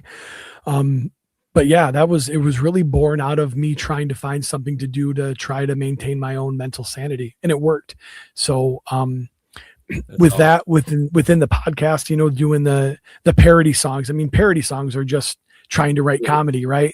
And luckily I've got the amazing Jeremy DeWitt to strum on the guitar alongside me. And, the top 10 lists, I mean, that's straight up, that's comedy. That's late night. That's your Fallons and your Lenos. And it's just a different form. You're back to the Letterman days. And, but yeah, it's all just various forms of me trying to make people laugh, because this world is absolutely brutal, man. And if you can take even a 5 to 7 minute set, and you can take people off the street and set them in a room and get them to laugh about something funny your kids did, or an inappropriate joke you make about your wife. I truly believe laughter is the best medicine. So if we can spread that, I'm all about it. And I've basically done, that's what the last 14 years of my life have been, is trying to figure out how I can make people laugh any way possible. And even if it includes taking my shirt off and walking through a full Comic-Con to try to get a cheap laugh behind Brad Jones on the Legion Slayer. So it was a great time. Pete, what was your overall Legions Con 2025 experience like? It was absolutely amazing. It was everything that I'd hoped it was going to be, and more. For me, the live show is such a huge part of that. Cause I really do, I do really pour a lot of myself into that show. And to have that place be over capacity and shoulder to shoulder is such an amazing feeling. And for those of you that were there, I did a lot of back channeling to try to celebrate and Jeremy DeWitt and try to show him kind of what he means to me. And so I did a lot of backdoor stuff to try to kind of put the spotlight on him. And when it actually worked and it happened the way that I hoped it would, that was the absolute epitome for me. The look on his face and him being able to play with Corn Boy and to hear all of you singing his song back to him. That was incredible, man. That made all of the planning and the stress totally worth it. Every single year I've had an amazing time, and every single year the next year has been better. I don't know how that keeps happening. I can't explain how everybody showing up to that and how everybody contributing to that weekend. It gets better every year. Like I sit back and I go, how the hell do we top that? And we're going to, like, as a community, we're going to top it again, but it doesn't make sense as to how it happens. Nice. Hey, if you need help, let me know. The only problem is I get there so early that by Saturday, I usually have lost my voice. So I'm glad I'm in the back, like, because, man, geez, it's such a good time. And you're right, it gets better and better and better. Me and Mike got to be, I think, the first year at the hotel, we got to do the Jeopardy, which was a great experience. So we really enjoyed that. It was fun. Yeah. So, dude, even last year, I mean, the whole arm wrestling thing, and I was even thinking, what are they going to arm wrestle on? And you guys actually brought out a real arm wrestling table from like off Amazon or whatever. And I'm like, Jesus, these bros approved by the American Association of Arm Wrestling. Yes, so that was a legit table. I even Googled it. I was like, look at this thing, dude. It's hundreds of dollars. Like these guys went like full blown out on this shit. And what absolutely sucks is now I have a arm wrestling table in my storage unit. I'm like, what the fuck am I going to do with an arm wrestling table? Dude, you will use that prop again at some point. You'd be surprised that you put that on Marketplace, man. There's some teenagers right now that are like, dude, yeah, bro, let's get that shit. We'll put it in the garage, man. So yeah, that was a pretty big surprise. I don't think people thought that we were actually gonna bring the hurt like that with an actual arm wrestling table. Yeah, it would do. When I saw that, I was like, "Are you fucking kidding me?" Like they literally like it's legit. Like this is it was great. Everything about it was great. So I want to shout out Jeff Evans right now. His show will be starting on YouTube here in a couple minutes. Cosmic Jeff. So if you guys don't want to miss that, that's going to be happening. But we here on the Lair. This is one of our special episodes, so we're on an off night. We are going to continue to go with this Pete McCarthy interview because we want to put Peter in the hot seat. And we are going to see just how he deals with fire. I think he can handle it. Him, Fire Chief, Praetorian, Furious 4, Jeremy DeWitt. I didn't need flame retardant underwear, so I'm thinking Pete will not need them. Travis, he didn't. I tried to send them to him. He's like, I don't want no underwear. I'm going free balling. It's the hot seat, baby. You're in it. All right. It's been years. I heard through the grapevine with this community, several people have come to me and said, the one thing Pete McCarthy is upset about is he's never been in the Legion's Lair hot seat. He feels incomplete. Yep. You guys are going to make me whole tonight. We are here for you, my friend, and we are going to make you whole tonight. Okay. First question, my friend. Dun, dun, what dun. is your favorite Legion's faction or affiliation, and can you explain why? Absolutely. So I'm gonna right out of the gate. If you see me out and about, I'm repping the Sons of the Red Star because that logo is 2 steps above fantastic. I love that star and skull. It was the first hat that I bought from Retro Rags. He made it for me right at the freaking show. And I also too, like, I love the whole, assassin group. I love these are the guys that you call when you need somebody taken care of. I absolutely love that. Now, I will tell you that because of the lore and because of the logo, that would be one, but I have to throw a shout out to the Legion of Aether because of, again, Furious 4, Praetorian, plus Borrier, Gorgor, the Fury Orc, like those are my characters, man. But if I got to say favorite faction based on the figures, which is how I interpreted that, my favorite faction based on the figures is going to be the Congregation of Necronominus. And I love me some skellies, man. The depth of skeletons, and I did the work. So Brother Mandibulus, there you ain't gonna find a better skeleton than Bro Man. That's how it is. And so you've got Balathuth with the tuberculi. You've got the Hagnans, Clavian, Malleus, Maximus, Scaphoid, Scaly Bone Splitter, Thracis, Tibius, and then of course all of the skeletons, right? All of the builders, and then of course the undead builders packs like that. I think the reason that would be my number one faction is if somebody said to me, "Hey, you can only collect one faction and you want to have a badass collection," that's the one. That's the one that I can pull some of my most favorite figures out of. The pop and swap, you could get some dupes and mix and match, and you could build one hell of a shelf in a toy room just based on that faction alone. So the long and short answer is Necronominus. Oh, Bradley. I'm hit. Feeling confident. I'm cooked, baby. I'm in the cook. Confident. Pete, Yes. What is your favorite Legion's race, and can you explain why? I think we just did that, correct? Skeletons, man. Yeah. And I don't know if that's actually considered a race by definition, but the skeletons to me are just, they're just cool, man. Evil, undead, good, bad, otherwise, assassins. They're armored. They're just I just absolutely dig them. And when you get a group of them together, and you can make these badass skeleton hordes, and you got this skeleton leader, and yeah, man. If I had to get rid of everything and just keep one, it'd be all the skeletons. Nice.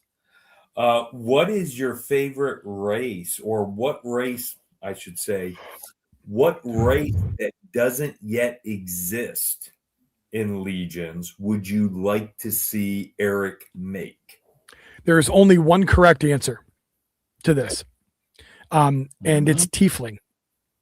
What's a tiefling? So a tiefling, in Dungeons and Dragons lore, okay, a tiefling is a humanoid creature, but they have the horns, right? Like the ram, almost like ram horns, if you will. But their skin is a different color based on what type of god or demon that they were born possessed by. So you get red ones and blue ones and purple ones, and they're a very cool race within the lore of Dungeons and Dragons. I do believe though, and there's going to be some D&D people that are way smarter than me potentially in the chat. So if I mess this up, I apologize. But a tiefling is actually the intellectual property of Dungeons and Dragons. So obviously dwarf, gnome, halfling, elf, all of that stuff is community property, right? Anybody can make those things. I don't think you can actually make a tiefling and call it a tiefling without infringing upon the it's actually, I think, Wizards of the Coast or Hasbro now that owns all that.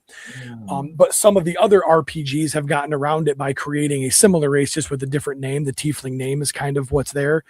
But I can just see some absolutely amazing figures, and especially too as you get deeper into the lore, the good versus evil, kind of what they're born into, and hey, they're cast aside in the lore of Dungeons and Dragons, and they walk into a village and people are moving their kids away from them because they've got demon blood in them, and it's I just think they could do a ton of cool things within the realm of mythos with that type of a race.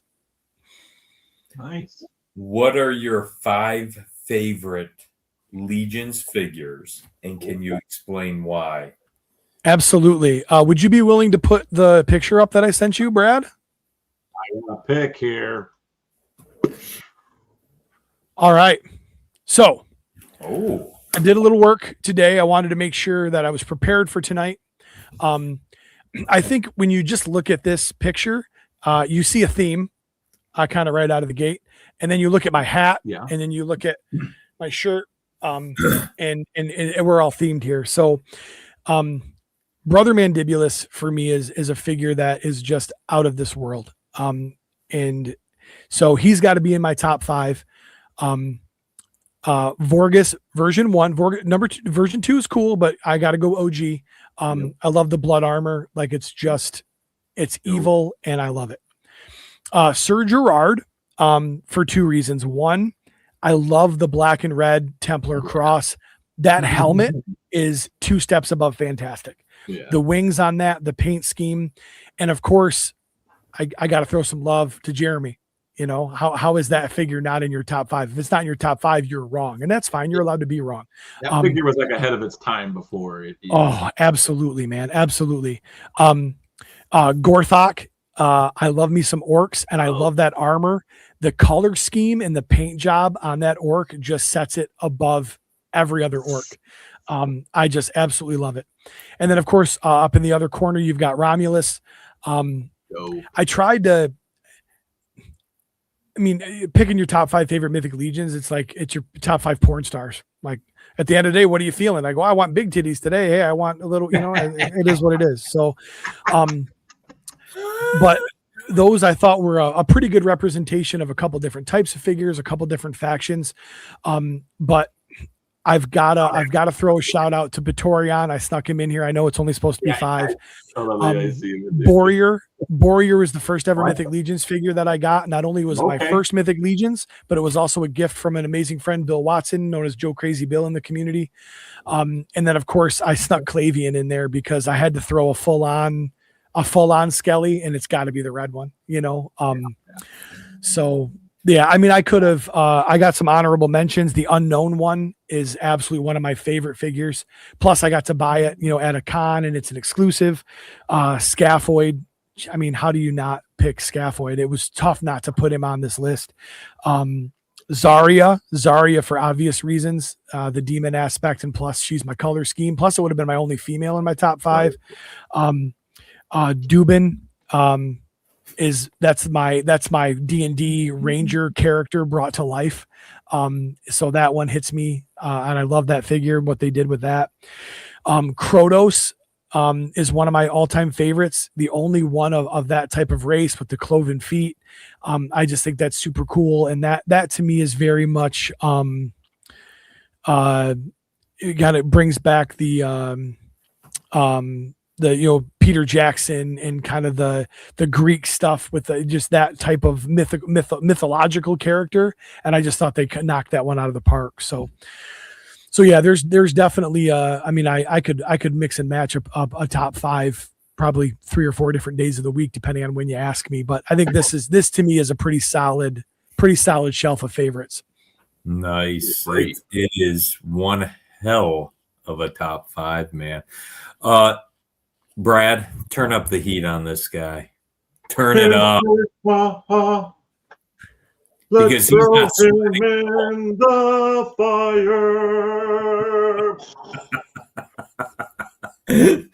Okay. What are your 3 least favorite Legions figures? And can you explain why? Oh, you know what? I don't think it'll need any explanation. Let's pop this picture up, and I think you'll all know. It's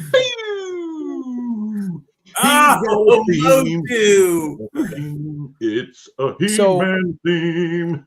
Anybody that knows anything about me, knows anything about My Wife Is Gonna Kill Me podcast, I'm not a He-Man guy. I'm not a Masters guy, not a Motu guy, whatever. It's never been my thing. Like, I'm happy for everybody. Ironically enough, these characters are obviously all homages to Masters of the Universe. All the respect that I can muster to the Horsemen, because they did a ton of great sculpting and a lot of work in that realm. I get it. These don't fit in with everything else. When I look to me, and when I look at a shelf, they stand out in a way that doesn't make them feel like they belong. Yeah. And that's honestly my biggest problem with them. They're too cartoony, and they're supposed to, like, they look exactly like they're intended to. But for me, they're kind of a swing and a miss when it comes to, I look up at my Dio. I got this badass Dio, this blood fountain from Alexander Deshaw, and then I put this weird yellow sorceress thing. No, give me a Skelly. You know what I mean? Give me a badass cavern dwarf that's, got his axe out and he's, mounting somebody on this big, I don't know. But yeah, that's the color schemes are for what they are. They're absolutely beautiful. Of course, they're amazingly sculpted. They're amazingly painted. They throw beautiful homage to figures and characters from yesteryear that everybody love. But they just do not belong in Mythic Legions, in my opinion. It's funny, these 3 that you picked, when I say, hey, if you ask me, Brad, where are these 3 figures in your display case? They're all in the back corner. They're in the back, hidden somewhere. And it's funny because not all my He-Man tributes are like that. Like, obviously, Adamon and Keltis, some of the heavy hitters, those are up in front. Right. Even Bryophytus, which is Mossman, he goes perfect with the flock. Like, you could throw that dude anywhere in there and he just totally goes in with that theme. I see what you're saying, because these particular ones they're great, but yes, they are in the back of the display. Calros, Calros in Purplor, I can get behind those. You know, Yeah. we have the Yeah. Jaguarian. Like Yeah. I get, you know, I can do that. Yeah, Or these are the those are- ones to me that they just feel out of place. And it's not Yeah, taking I anything away from the quality of these figures, because I mean that's a moot point. Everybody knows they're amazing. They just, if I've got to kick people out of my Mythic Legions group, yeah, buy Motu. So yeah, and that's there's no bad answers. You know, we've even asked the Horsemen these questions and they've answered it, so it's not a bad thing for sure. Now the next question we usually ask people, We should though. if the Horsemen would make a tribute figure in your honor using existing parts, what would it look like? You have a tribute figure. You had mentioned that you're a big Skelly fan. Describe a tribute figure to you if Praetorian did not exist with Skelly theme. Why can't we have a skeleton Minotaur? We don't have that. What the fuck, dude? Why don't we have that? Would actually, well, but that doesn't fit the criteria though, because it's not existing parts. Oh, damn. So I'm gonna be sappy, if you guys don't mind. Yeah, I love it. So one of the I think if I were to create a character for me, it would be very much in the realm of kind of the unknown one, kind of the Vorgus, like that head to toe armor, like completely anonymous and completely protecting myself from the outside world and being able to do what I have to do when I am this, but then I can also be this. The helmet can come off, the faceplate comes off, and that would be I think kind of the hidden identity and being able to have the duality of it, I think would be what I think my character would build if I were to do it. It would be completely anonymous. You would have no idea who is in that armor. I think if I were to create a character that if I were to pick it. Now, you know that when I see Eric, I'm going to say we need a skeleton Minotaur. Oh yeah. He's we absolutely do. Can't talk about that. Right. Which means I've already sculpted. Right. The amount of I can't. So you look at what we have seen, what they've given us, right? What we have in hand, what we know is coming, pictures and thoughts of what the future holds. We're scratching the surface of the creative monster that is Eric Treadaway. Like, oh yeah. I would be willing to bet for every figure that we've seen, there's 4 sculpts stored in his computer that haven't seen the light of day yet. Oh. And I think the last reveals at Legions Con, with the fish and the manta ray and the walrus, and you're like, holy shit. And then some of the stuff that, Eric being able to unleash his creativity with Cosmic Legions and not have to kind of fit the bill of the mythic universe and just going, it's an alien race, Eric, you do you. Yeah. I mean, I'm not sure I've ever met somebody who is as creatively talented as Eric Treadaway. That guy is he's just insane, man. I'm pretty sure Jeremy Gerard, I don't know the exact words he said, but it was something along the lines like he is like 5 G-Cons ahead. Oh yeah. Like he's already got like 5 G-Con waves down, like the lore. Like he pretty much knows what he wants to do 5 steps ahead before he does it, which is insane. And I bet too, he's probably, I have a sneaky suspicion he's one of those creative people that have trouble turning it off. Like I could see him like dozing off at night and having to grab the sketchbook that's on his nightstand and doodle something real quick. Yeah. And it's funny too, because now I'm going to make a correlation between creativity of Eric and I am not putting myself in the same realm of existence as Eric Treadaway. So don't anybody try to say that.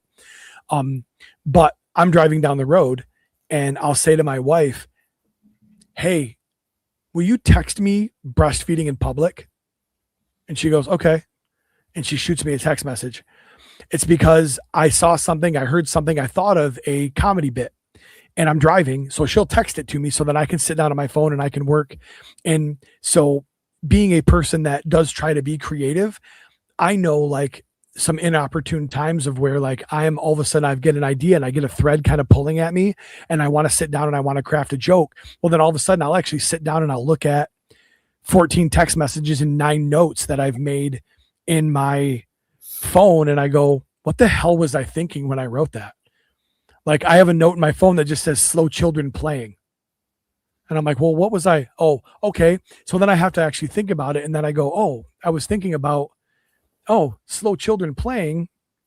Like I'm not worried. Like there's a sign warning me about slow kids. Like who can't dodge a slow kid? Like I'm not worried about slow kids. I'm worried about fast kids. It should be fast kids playing. And besides the slow kids are already wearing a helmet. And that's how a joke works in my brain. I go, oh shit, that just became a joke about developmentally disabled kids. Pete, maybe you shouldn't say that, but I do it anyways, and we'll see what happens. But like, if you were to find my set list at the bar, like as you're cleaning up, like you'd look at it and you'd go, what the fuck was wrong with this guy? Because it's just little things to remind me of what joke I want to do. And like, what's Chucky versus Jesus mean? Well, and it's just, like I said, it's all just reminders for me to go into my next joke and how that builds. And I look at somebody like Eric, who is light years ahead of anybody like me. And I go, there are days that I bet his creativity drives him a little bit bonkers. Like, I wish I could not have to think about this for a little bit and just enjoy this or just enjoy that. I feel like he's so creative. Like there's some days where it's like, it wears on him because he's constantly, oh, well, I can do that. Well, what if we made this tail articulate? What if we added a horn here? Oh my gosh, if we took the wings off this helmet, this would go great on that one that we were working on earlier today. And I could just see that almost being a blessing and a curse some days, you know? And that's why I love every time I see him at these shows. His wife is there, his kids are there. He's doing dinner, he's spending time with them. I love to see that, you know what I mean? And it's just absolutely awesome. We got to see that at like our PowerCon though. That was what I thought was cool because we were hanging out after PowerCons and you know Eric's bringing his wife down and kids are down there in that what was it, the Hilton or whatever, and it's like this really nice ritzy like lobby, and we were just kicking it and having a good time, and Jeremy was sharing stories about the book that's coming out, and we were all like, ooh, you know, and it was cool. Well, and then next thing you know, the loud gregarious guy who's trying to make people laugh has your 6 and 8 year old kids karate chopping a giant Hershey bar in the lobby at 10 o'clock at night, you know? And those are like little funny memories now, like I have with the Treadaway Boys. Like I see them at Legion's Con and I always walk up and I hand each one of them a candy bar, like just for old time's sake, you know? And like mom and dad are going, that crazy guy just gave our 2 children a 10-pound Hershey bar. And I was like, eat as much as you want. Like get up to the room and I want you guys to just eat. Like if you throw up, mom and dad will take care of it. And of course, Eric's laughing and they're both laughing about it because it was obviously all in good fun, but they're like, no, let's not eat all of it tonight, you know? And it was a super fun moment. And now that like that's become a thing. I saw him last year at this last Legion's Con. Of course I see him and I go, what are you doing? Like you guys are little men. Like where are my little boys that I eat chocolate with? This is crazy. You guys need to quit growing up, you know? And it's always a very fun conversation. And because of toys, because we started collecting action figures, like we have those types of relationships because of toys. Like it's just crazy, you know? There's video of it somewhere. It was crazy. So that's funny. Okay, here we go. I'm feeling yeah, I think that's which tribute figure is your favorite?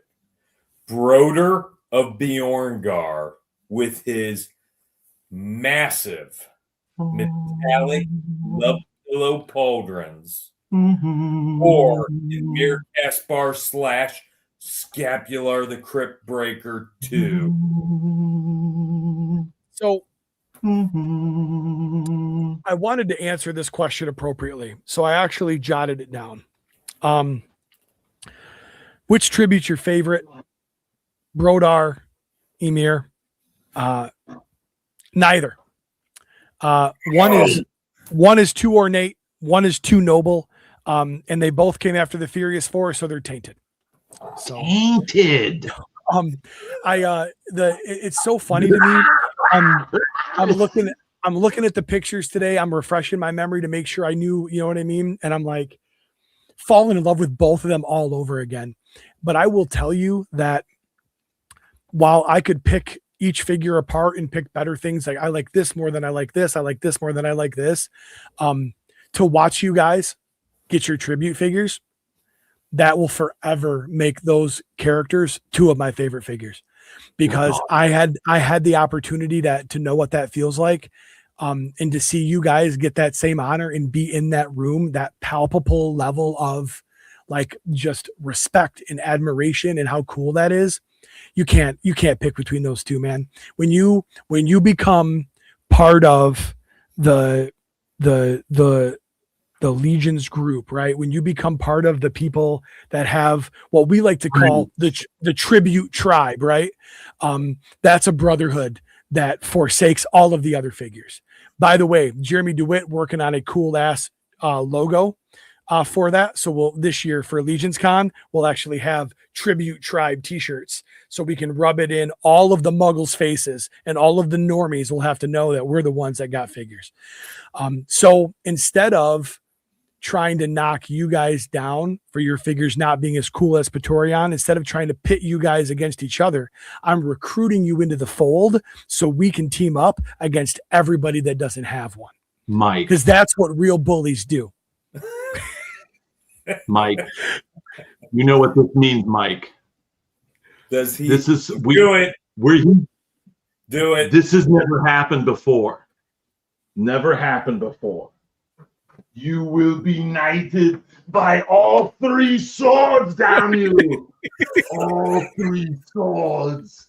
Holy shit! Humiliating you, Mike, on TV. You couldn't. You said, "Damn humiliation." They will be brought together like brothers, and for that, you will be triple knighted, you son of a bitch. You're three swords.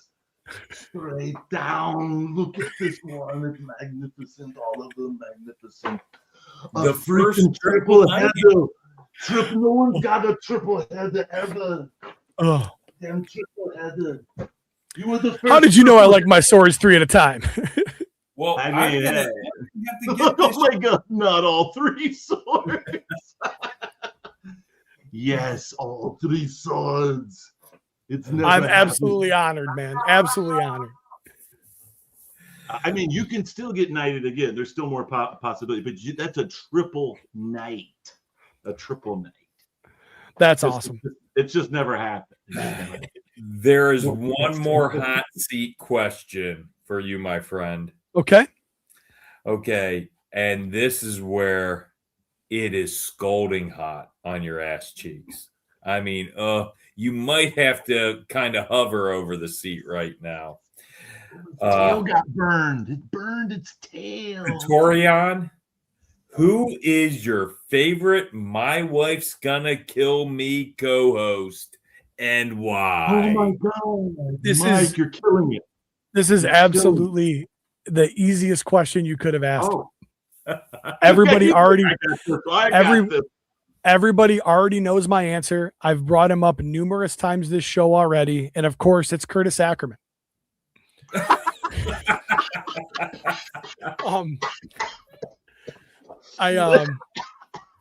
So it's super funny because like to answer that question, it's kind of what aspect do you like what favorite part, right? Like, I mean, realistically, Travis is somebody that, like I said, he was my first friend in the group. And none of this is possible without him. So, I mean, obviously he gets a nod, but he also gets knocked down because he just changed his work schedule and he's only recording every other Sunday. Steven is so much fun. It was his idea and he kind of brought me along, and to see him go from like literally having to like chop up Xanax and snort it off the microphone to get words out in episode 0 to who he is now, has been an amazing transformation. But on the downside, fucking Steve. So, that leaves Jeremy. Jeremy was the late addition to the show. He and I are probably the most similar in the most ways as far as like toy collecting. A lot of the creative stuff that I'm doing outside of the show and part of the show, he's involved in. A lot of if you think about My Wife Is Going to Kill Me logo stuff, Muskecon logo stuff, the Dusty Standiford shirts, the fan club shirts for David Williams, so much of what I do, all of our pin art, the Nintendo dumpster fire pin art, like that's all Jeremy's creativity. Like, I can literally send him something and go, hey man, I this is my idea. And I send him 19 words and he sends me back this art that he pulled out of my brain. I have so much like admiration for his level of talent. If I had to pick a favorite, it would be Jeremy. So, but then there are days where he's like slobbing Steve's knob and I'm like, fuck this guy. And Travis and I team up against him. So it really depends on the day. But it's absolutely awesome. Like I said, the relationships that I've built, with all these guys and there's been, oh, stop. I didn't know he was watching. I changed my answer. He's watching. It's Curtis. But like the time that him and I have spent together, he's my Legions con, my buddy. Like we share a room every year. All of the parody song stuff, the van trips out, like all of the music, the heavy metal minivan that we do together. There's just so much that him and I align on. Every time I can make it out to watch his band play, like I try to be in the front row and we do a shot together and like he's shouting things from the stage to me and playing ridiculously terrible Blink-182 songs. But yeah, I think all in all, if I was forced, gun to the head, triple sword to the throat, I'd say Jeremy. And shout out real quick to Jeremy DeWitt for getting me hip to the Austrian Death Machine. He told us about that. Like I'm like listening to this and I'm like so impressed by it because the songs are actually like one-liners from the movies. Like the one song's called Get to the Chopper, one song's called Rubber Baby Buggy Bumpers. It's like any one-liner that Arnold says is actually a song that they probably sing. And their lyrics, it's death metal, but if you actually listen to it, they're talking about the movie and like scenarios and it's so fun. And thank you, Jeremy, for that, because I love a little death metal every now and then, but like also love like it to be fun and it to be Arnold and the guy and it's a good time. I love it. Thank you. He's so creative in that world. Like some of the stuff he's introduced me to, and going back, all the way to like the Faith No More and like that style of, that kind of style of music and how everything is brought forward. He's I think 12 foot ninja, Devin Townsend, who was the front man from Strapping Young Lad. He plays me these songs and it's this death metal screaming in your face. And then it's the same guy and it sounds like it's from like a Disney soundtrack. And he's like breaking down like the time signatures and what instrument it is. Like, he's an amazing person to experience music with. And I've always been very passionate about music, but I've always been very lyrically driven. I want to know what somebody feels and what they were thinking when they wrote that song. And I connect to that in a lot of ways, but Jeremy has given me a whole new level of appreciation as to like the instrumentation and the production value of the music to go along with the lyrics. And it's like, now I'm literally listening, like, and I'm explaining stuff to my wife that he taught me. And she's like, I could not care less. Like, I can't think of anything that I care about less than what you're saying right now, Peter. But he's, like I said, he really has given me a new appreciation for that. And like I said, he's one of the coolest people I know. He's one of the greatest people I know. And for all of those reasons, he really is top of the pops. Yeah. Nice. Pete, we're at the 2-hour mark. Do you have a little bit of time to take questions from the chat? Absolutely. Okay. I get to answer I get to ask the first question, and then Brad, if you'll take over from there. Okay, my friend, as you were a young child, what toy lines did you collect, and what toy lines had the most influence on you? I was very, very, very much Teenage Mutant Ninja Turtles. G.I. Joes and stuff as well, but and Turtles was really where my passion was. That was what I collected the most of. And because of my love for Turtles, the very cartoony and the very bright colors, a lot of my Joes were kind of in that vein. Your Alley Viper V2s and whatnot, your kind of bright colors that a lot of the hardcore Joe guys didn't really appreciate. But Teenage Mutant Ninja Turtles for me led me down the rabbit hole of all of that ridiculous shit that I absolutely loved. And I'm talking about Cowboys of Moo Mesa and Street Sharks, Toxic Crusaders, Bucky O'Hare. I mean, all of that, just Biker Mice from Mars, like all of that just weird out there, like anamorphic, bright colors. As I got a little bit older, I really got into Power Rangers. Like the height of Mighty Morphin Power Rangers was like 95, 96. And that was 5th, 6th grade for me. Like I was, Power Rangers for Halloween, and we would play Power Rangers on the playground. So of course, I had all the figures, and of course the Megazord was one of the coolest toys you could get at that point. We didn't have, there wasn't anybody doing a Castle Grayskull or a flag like Joe had in the 80s. Like the Megazord was kind of like one of the biggest toys that you could kind of get in that generation of toy collecting. So but yeah, I was in all of that. And Legos was a huge part of my growing up. So nice. We got any other questions from the chat? I'm going to ask a question. Is there anything that you're looking forward to this year for GCon? Oh, good question. Predictions? Any? They need to bring me back. The last 2 years, they have not given me my standard closing out of the show that they did in years previous. Yeah. And I think the figures are great. Oh, it's a dragon. It's the 10-year anniversary. Look at our fish people. That's all fine and dandy, but they really kind of took a little pizzazz out of the closing of GCon by not having me come up and do my thing. So hopefully cooler heads will prevail. And they'll bring me back. But at this point, an honest answer to an honest question, I have no idea. With what they have done in the direction and that they've gone, I really don't know. I would expect to see if Treadaway called me today and said, "Hey man, based on what you've seen, based on what we've done, what figure would you want to see reveal at GCon 2026? I want a Blackbeard, Redbeard style skeleton pirate with a peg leg, the big long coat, the tri-corner hat. Like I want an absolute cool, like when you think about Scooby-Doo meets Pirates of the Caribbean, ghost pirate guy, that's what I want.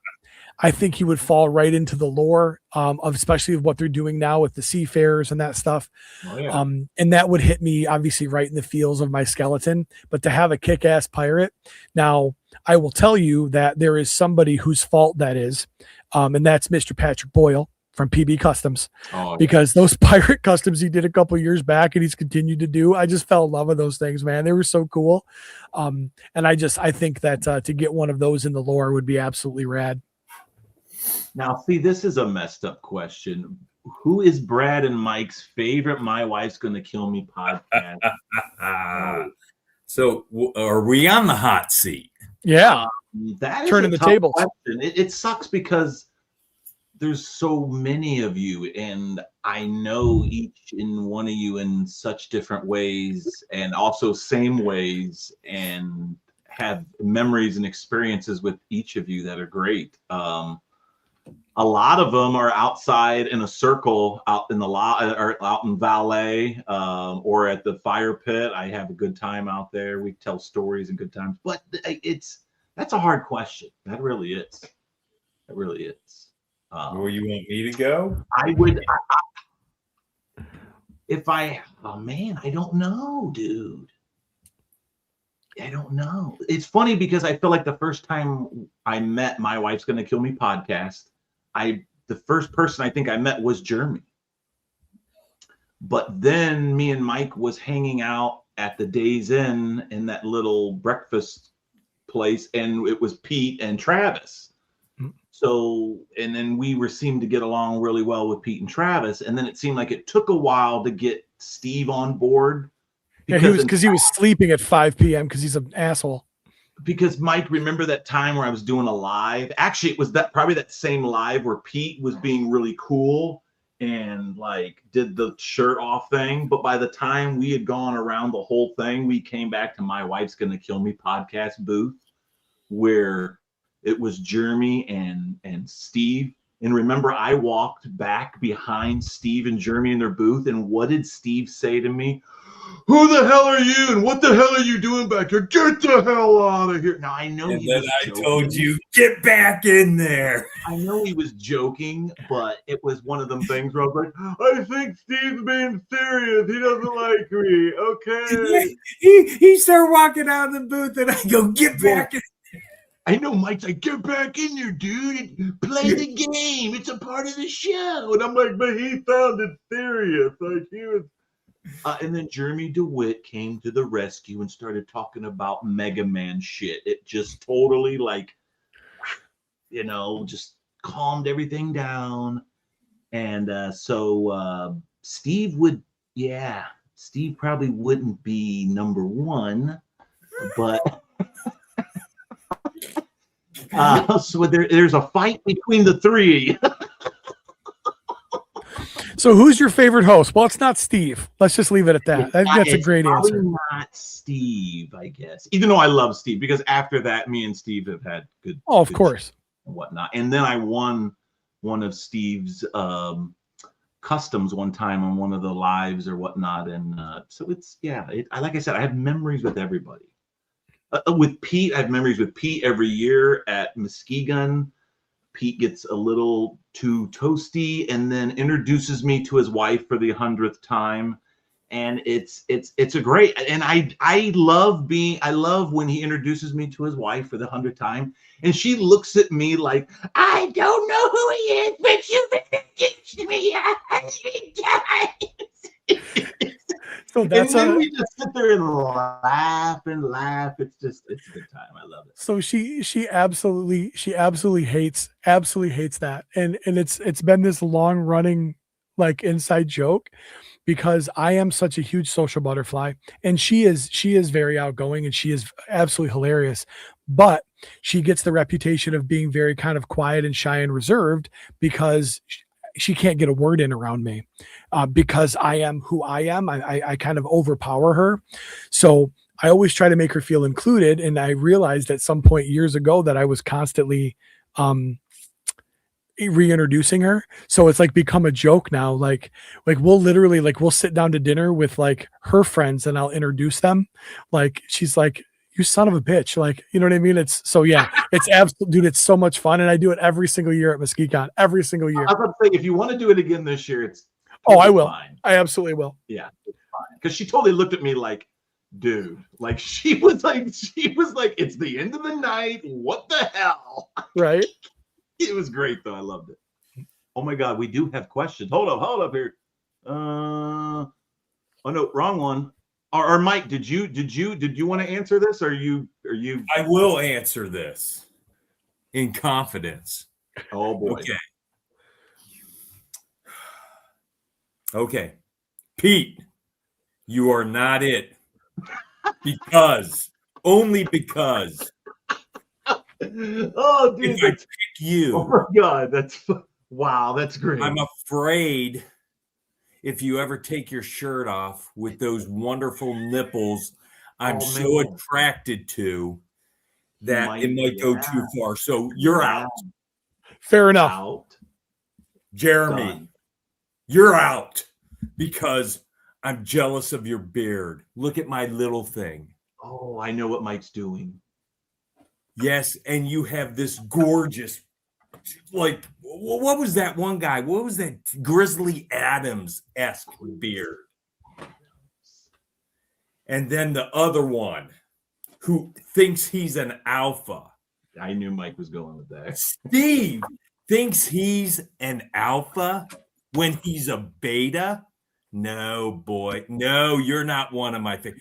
But my fellow cop buddy. Oh, going Trav dog. Travis is my dude. You know, that's my dude. But that's it. But I have love for all you guys. I do. I have love for each and every one of them. Especially Pete's Nips. Oh my God. Okay, here we go. James Studio. Oh, where'd Pete go? Where'd you go? Oh, I'm still here. I'm getting something to answer that question from James. James Studio Samudio says, what other Glyos would you want in Infinity Legions? That's a good question.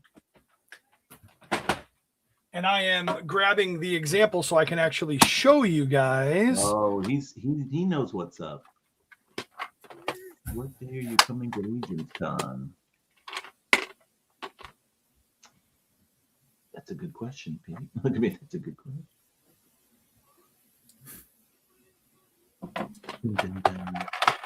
We will, for Legions Con, we will be there Thursday afternoon. Okay, Thursday. That's for Furious Figs. Yeah. Yep. So we actually go to Nate Strong's, and we stay at his house on the other side of the state of Michigan. On that Wednesday night, and then we finish the drive on Thursday. So we normally get in about 4:00 on Thursday is what our goal is. So what other Glyos? Easy. So one of my favorite sculpts from Onell is called the Armorver sculpt. And so this is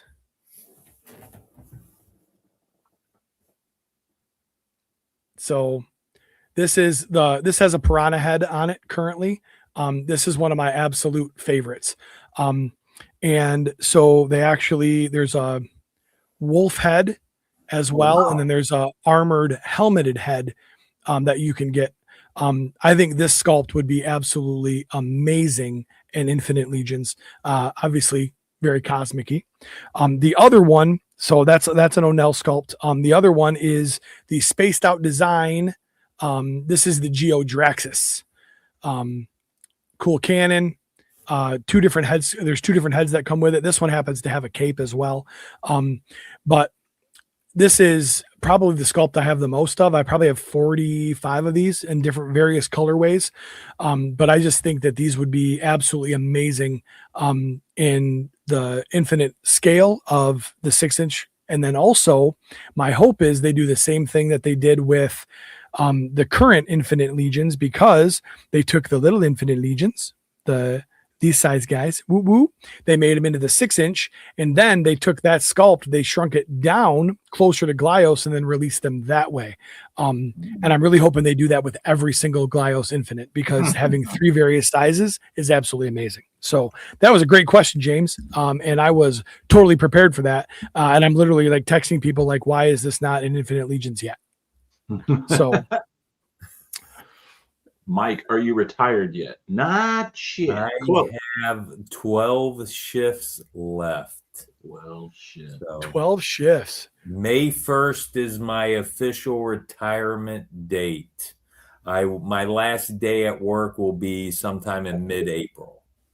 Get it, alphabet. Do you have something? Do you have something lined up? Are you going to continue to work in some capacity, or are you going to go full retired? Full retired, baby. Good for you, full man. Retired. Good for you. Got everything set up, made the right decisions. The key is not being married. Definitely a huge key. And I'm not being an asshole when I say that. I get that. Because insurance, if you're married with a family plan, because our retirement system took away our insurance They added an extra 2 years to our FAS. They raised the age from 48 to 52, so they've taken a lot away. A lot of guys who are married can't retire. Right. But I did not make that mistake. And I am retiring, and I'm enjoying the last third of my life. And I am going to do my hobbies, work on my house, just enjoy life. I don't have to work again. Good for you, man. Congratulations. That's awesome. Thank you. How many years do you have on the job? Almost 28. Very cool. Yeah. Very cool. My goal is to be retired longer than I worked for the county. So that means I would have to go to about 81. I can make 81. Good for you. I am nowhere near retirement. So I have get there though someday. And when and it's funny too, because the fire service is one of those things where, like, obviously milestones, right? People will shoot for a certain amount of years that they've been in the fire service. They'll shoot for a certain number of years that they've done it as a full-time career. Because a lot of us start out paid on call. You have a job and then you carry a pager, and that's a very common way to be a firefighter across the whole country. Or if you are fortunate enough to make chief, X amount of years with the white hat with 5 bugles. So if everything goes well, at 56, I'll have my 20 in at the chief. And so I would love to walk away from the fire service with 20 years as a white hat would be my ultimate goal. So, Nice. but we also fully understand that the careers we've chosen, as rewarding as they can be, there could be a day where it takes one injury, takes one medical problem. It takes one thing that says, hey, by the way, you can't do this job anymore, So, trying to kind of plan for that eventuality, because I don't crawl hallways anymore. I don't climb ladders. I don't cut cars. I don't do any of that. I'm the guy that's kind of organizing the chaos. And let me rephrase that. I still get opportunities to do that because there's some days where I just want to, and because, some people say heavy is the head that wears the crown, but they also say it's good to be the king. So there are some days where I'm like, you know what? I want to cut this door off. No, I want to go inside but by and large, I'm much more strategies and tactics and administration now than I ever was before. And I miss a lot of those aspects, but I do enjoy moving the chess pieces around on the board. But that also gives me the potential for a lot more career longevity. 6 years ago, if I would have had to have my shoulder replaced, I would have been just straight up off work. Now I can still be the fire chief in a shoulder sling. I can still, do the brain power stuff. So that definitely probably has put a little bit of longevity back in the shoot for me. Nice. And you will get there. I got to tell you guys, it feels so damn good right now. So good. I can see a life without the stress of the badge. And yeah. It feels so good. Well, and the other thing too is, I don't know, a lot of people don't realize that these types of careers, there are some days where I am very, very jealous of the person that gets to punch a clock. They drive to work, they punch in, they do their job, they punch out, they go home, and there's a lot. Hey, Kirby, one of my favorite guys in this whole world, man. And there are days where I feel a little bit envious of that. My job and just like law enforcement is very much a lifestyle. There's an expectation of me that if something happens and I'm around, that I'm expected to act regardless of what I'm doing. And the same thing with you. If you are out having dinner with your family and something goes down, there's a certain level of expectation that you help mitigate that.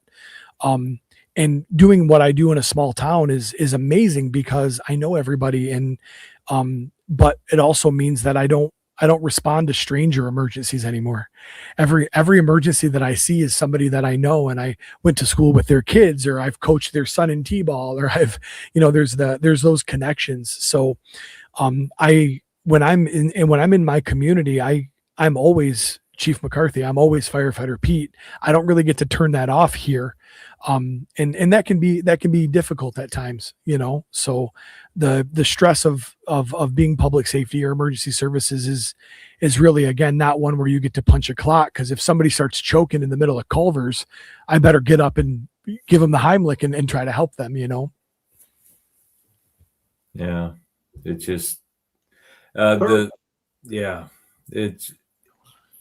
I truly believe that your first responders should have to go no more than 25 years.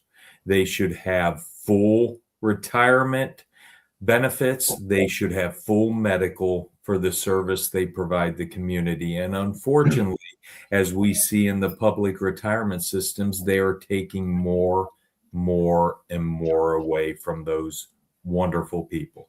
Absolutely. And it's no different too than a lot of the ways, like you look at, how our service members are treated when they come back. Like, hey, by the way, good best of luck to you. Go out in the world and do your thing. Like there's so many systems that are broken in the grand scheme of everything. We actually in the state of Michigan have made some leaps and bounds. We have cancer presumption laws now. So now at least if you served as a firefighter in the state of Michigan as a career and you get cancer, they automatically assume it's from being a firefighter and you get those full benefits, which we fought for legislatively. And those are some of the little things that we can do because, you serve 25 years and the year you retire, you end up with thyroid cancer. Well, why did you get that? Well, you got it because you wore a hood covering your throat inside burning buildings for 25 years that was covered in carcinogens, man. So we are wisening up, but all of that heavy stuff that we worry about and all of that pressure and the exposed trauma, that's what makes this right here that much more amazing. I coming out to Legions Con, Muskecon, Carver, doing, going to Grand Rapids and doing that, getting together with the toy guys. And, we spent a few hours unwrapping toys and breaking figures apart for the armory build in Grand Rapids that Travis did. It was an amazing night. We literally, hey, thank you, sweetheart. So what? Oh, hey, I got Brad here. Do you want to meet Brad? Peter Wood.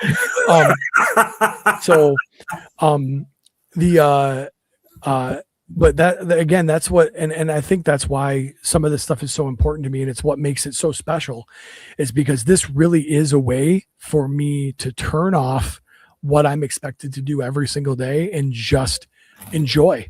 Yeah. And like I said, you guys see me let loose at Legions Con. This is exactly why, you know what I mean? And I'm very fortunate too, that I get to do a lot of that when I am here, and my wife is constantly taking me places and doing things so I can, kind of break it down. And there's even times like she'll come to training conferences with me and we make a little mini vacation out of it. She gets to download and stay in the hotel room and not be bothered by work and her salon and the kids and all that stuff. I go do my conference, then we spend the night together and, we make it work. So very, very fortunate. Let's see, Peter, what's your favorite hat in your arsenal of drip? So, my wife has been feeding into my addiction to Boston Scallies.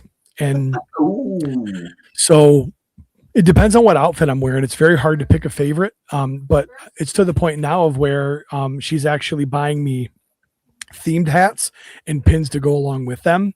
So I've got like Christmas and I've got winter time and I've got Easter and but yeah, I typically don't leave the house unless my hat matches my shoes. I even wear two Boston Scallies that I wear for work, that actually have the National Fallen Firefighters Memorial embroidered on them. And then I wear a Yellow Rose Campaign pin on all of my duty hats.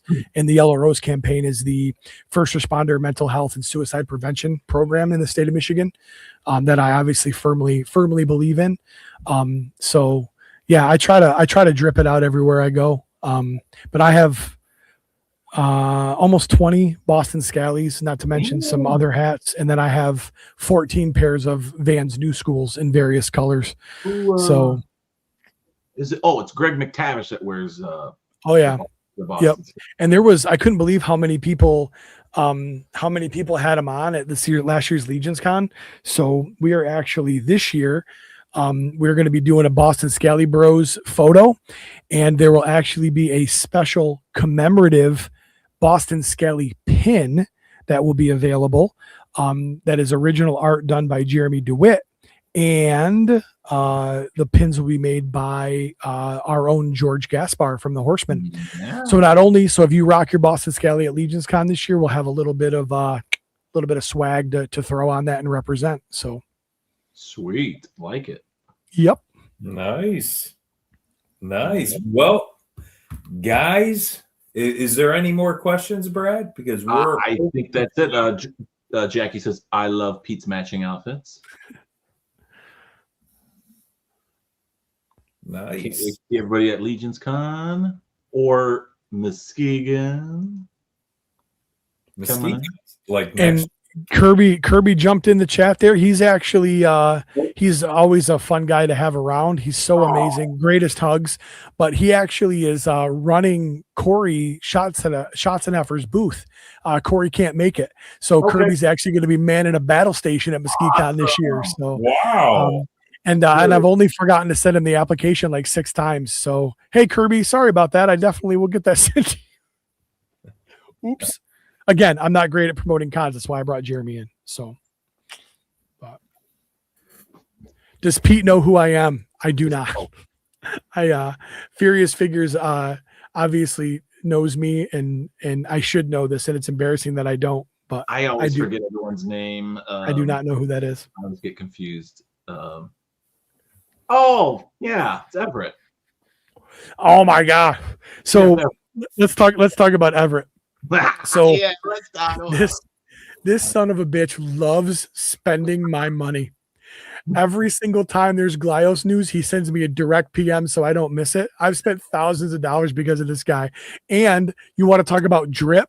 He's got that little little pouch he wears to the con. It's like a tactical toy capture bag. It's so cool. I freaking ordered one for Legion's Con this year, dude, just so I could look like him. It's such a neat little thing with his pins on it. So no, Everett is so much fun, dude. I love hanging out with him. He sent me it was maybe it was eBay, somebody off eBay, or there was a link. Somebody was selling these Arnold Commando knockoffs that were like literally like $25. Like they were like cheap as hell.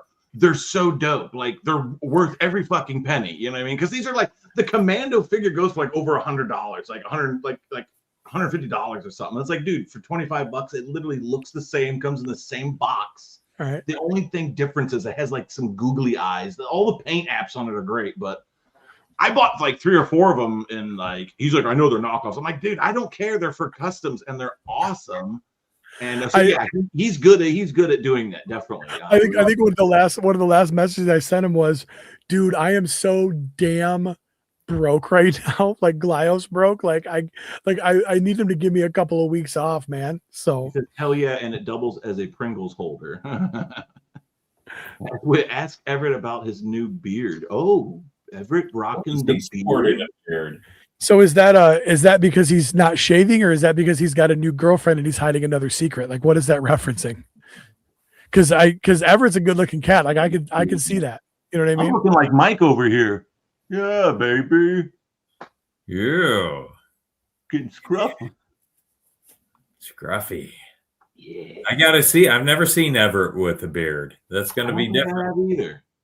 I don't think I have either. Yeah, nice.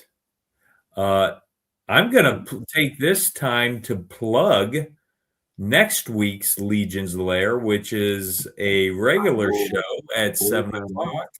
We'll pull that up here. We are going to have the one known as Twizzler 19 in the house. Tyler Stevens. Did you say Steven Tyler? Yeah, I almost said Steven. Steven Tyler PJs. Steven Tyler PJs. Steven Tyler. Well, if Steven Tyler's gonna be on, I'm gonna tune in because I don't want to miss a thing. All I know is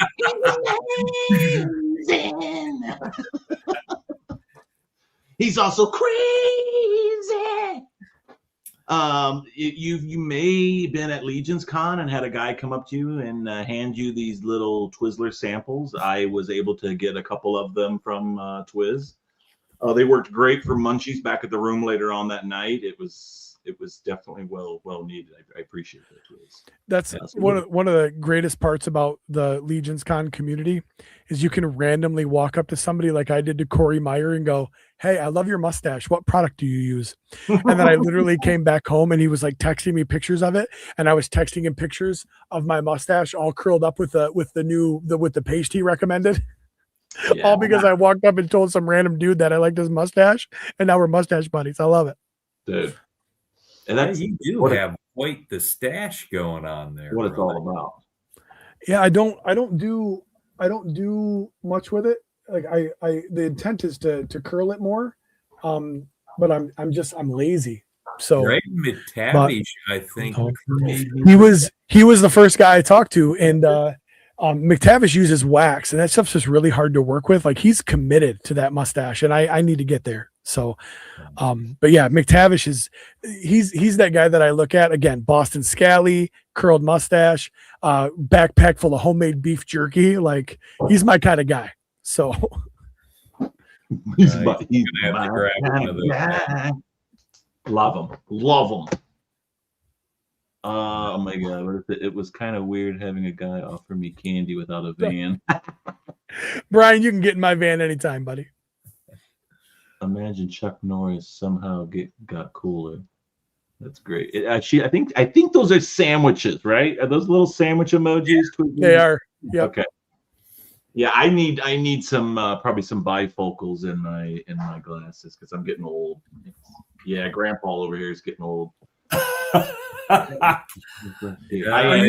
lady asked me too last time I went there. She goes, "Do you want bifocals?" And I'm like, "Why the fuck would I want that? I'm not fucking old." And then Lauren's like, "What are you doing over there?" And I'm like, "I can't see the shit, you know." I'm like this, and she's like, "You can't have the bifocals like that he said." And I'm like, "Oh my God, I'm old. Like it's hit me. It actually hit me. That like fuck." The funniest part about that comment is, are either one of you guys grandparents? No.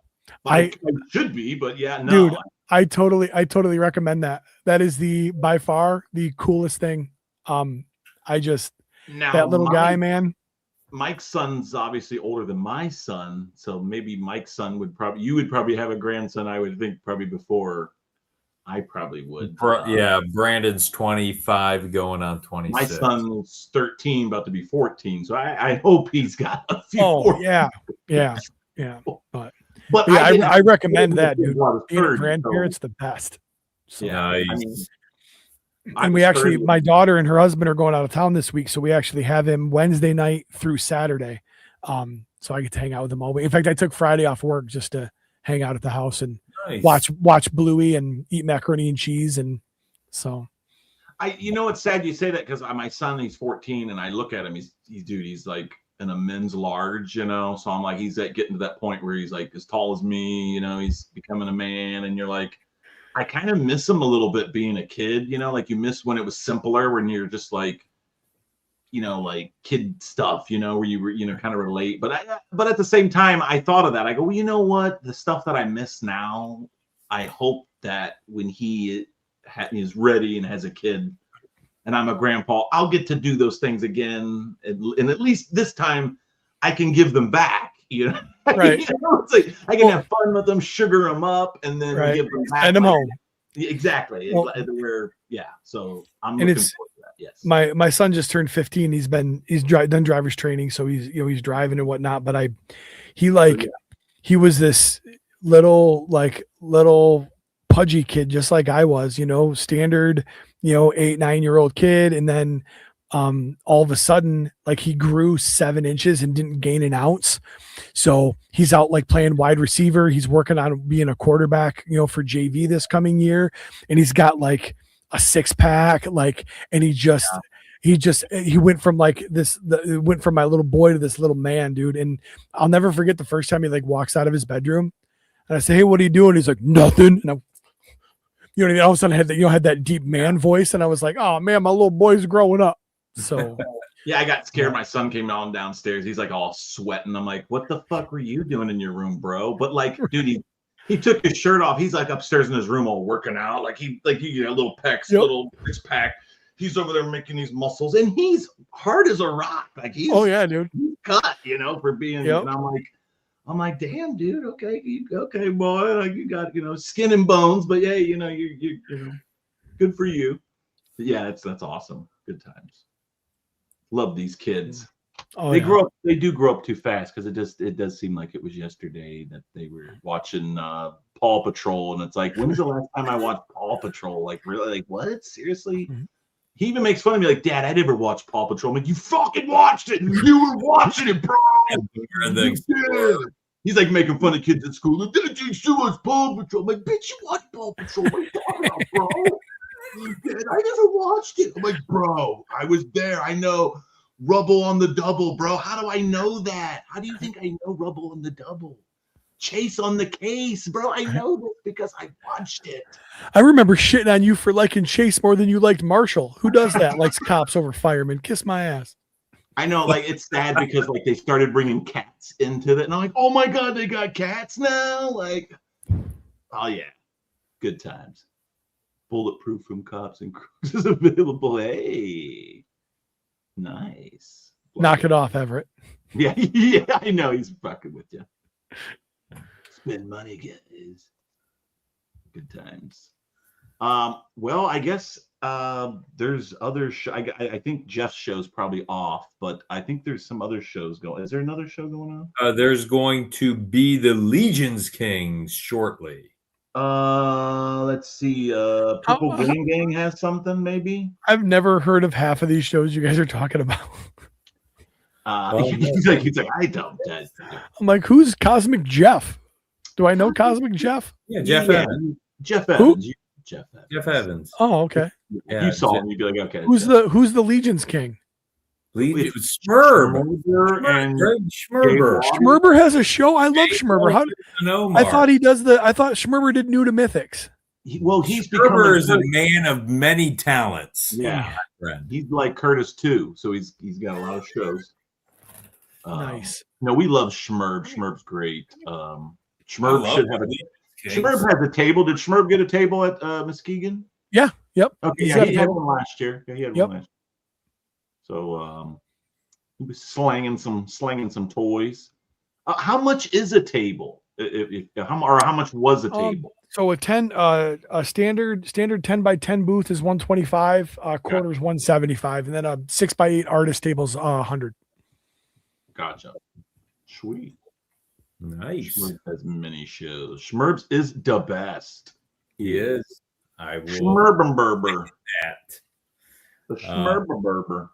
Okay, guys, that is a show. Pete, thank you so much for finally rounding out the Furious Four. We have completed the 4. It was a blast. Thank you guys so much for having me. I appreciate it. I can't wait to see you guys next week, man. It's going to be a good time. Oh, yeah. All right, stick around, everybody else. We're going to go. We'll be back next week. Until then,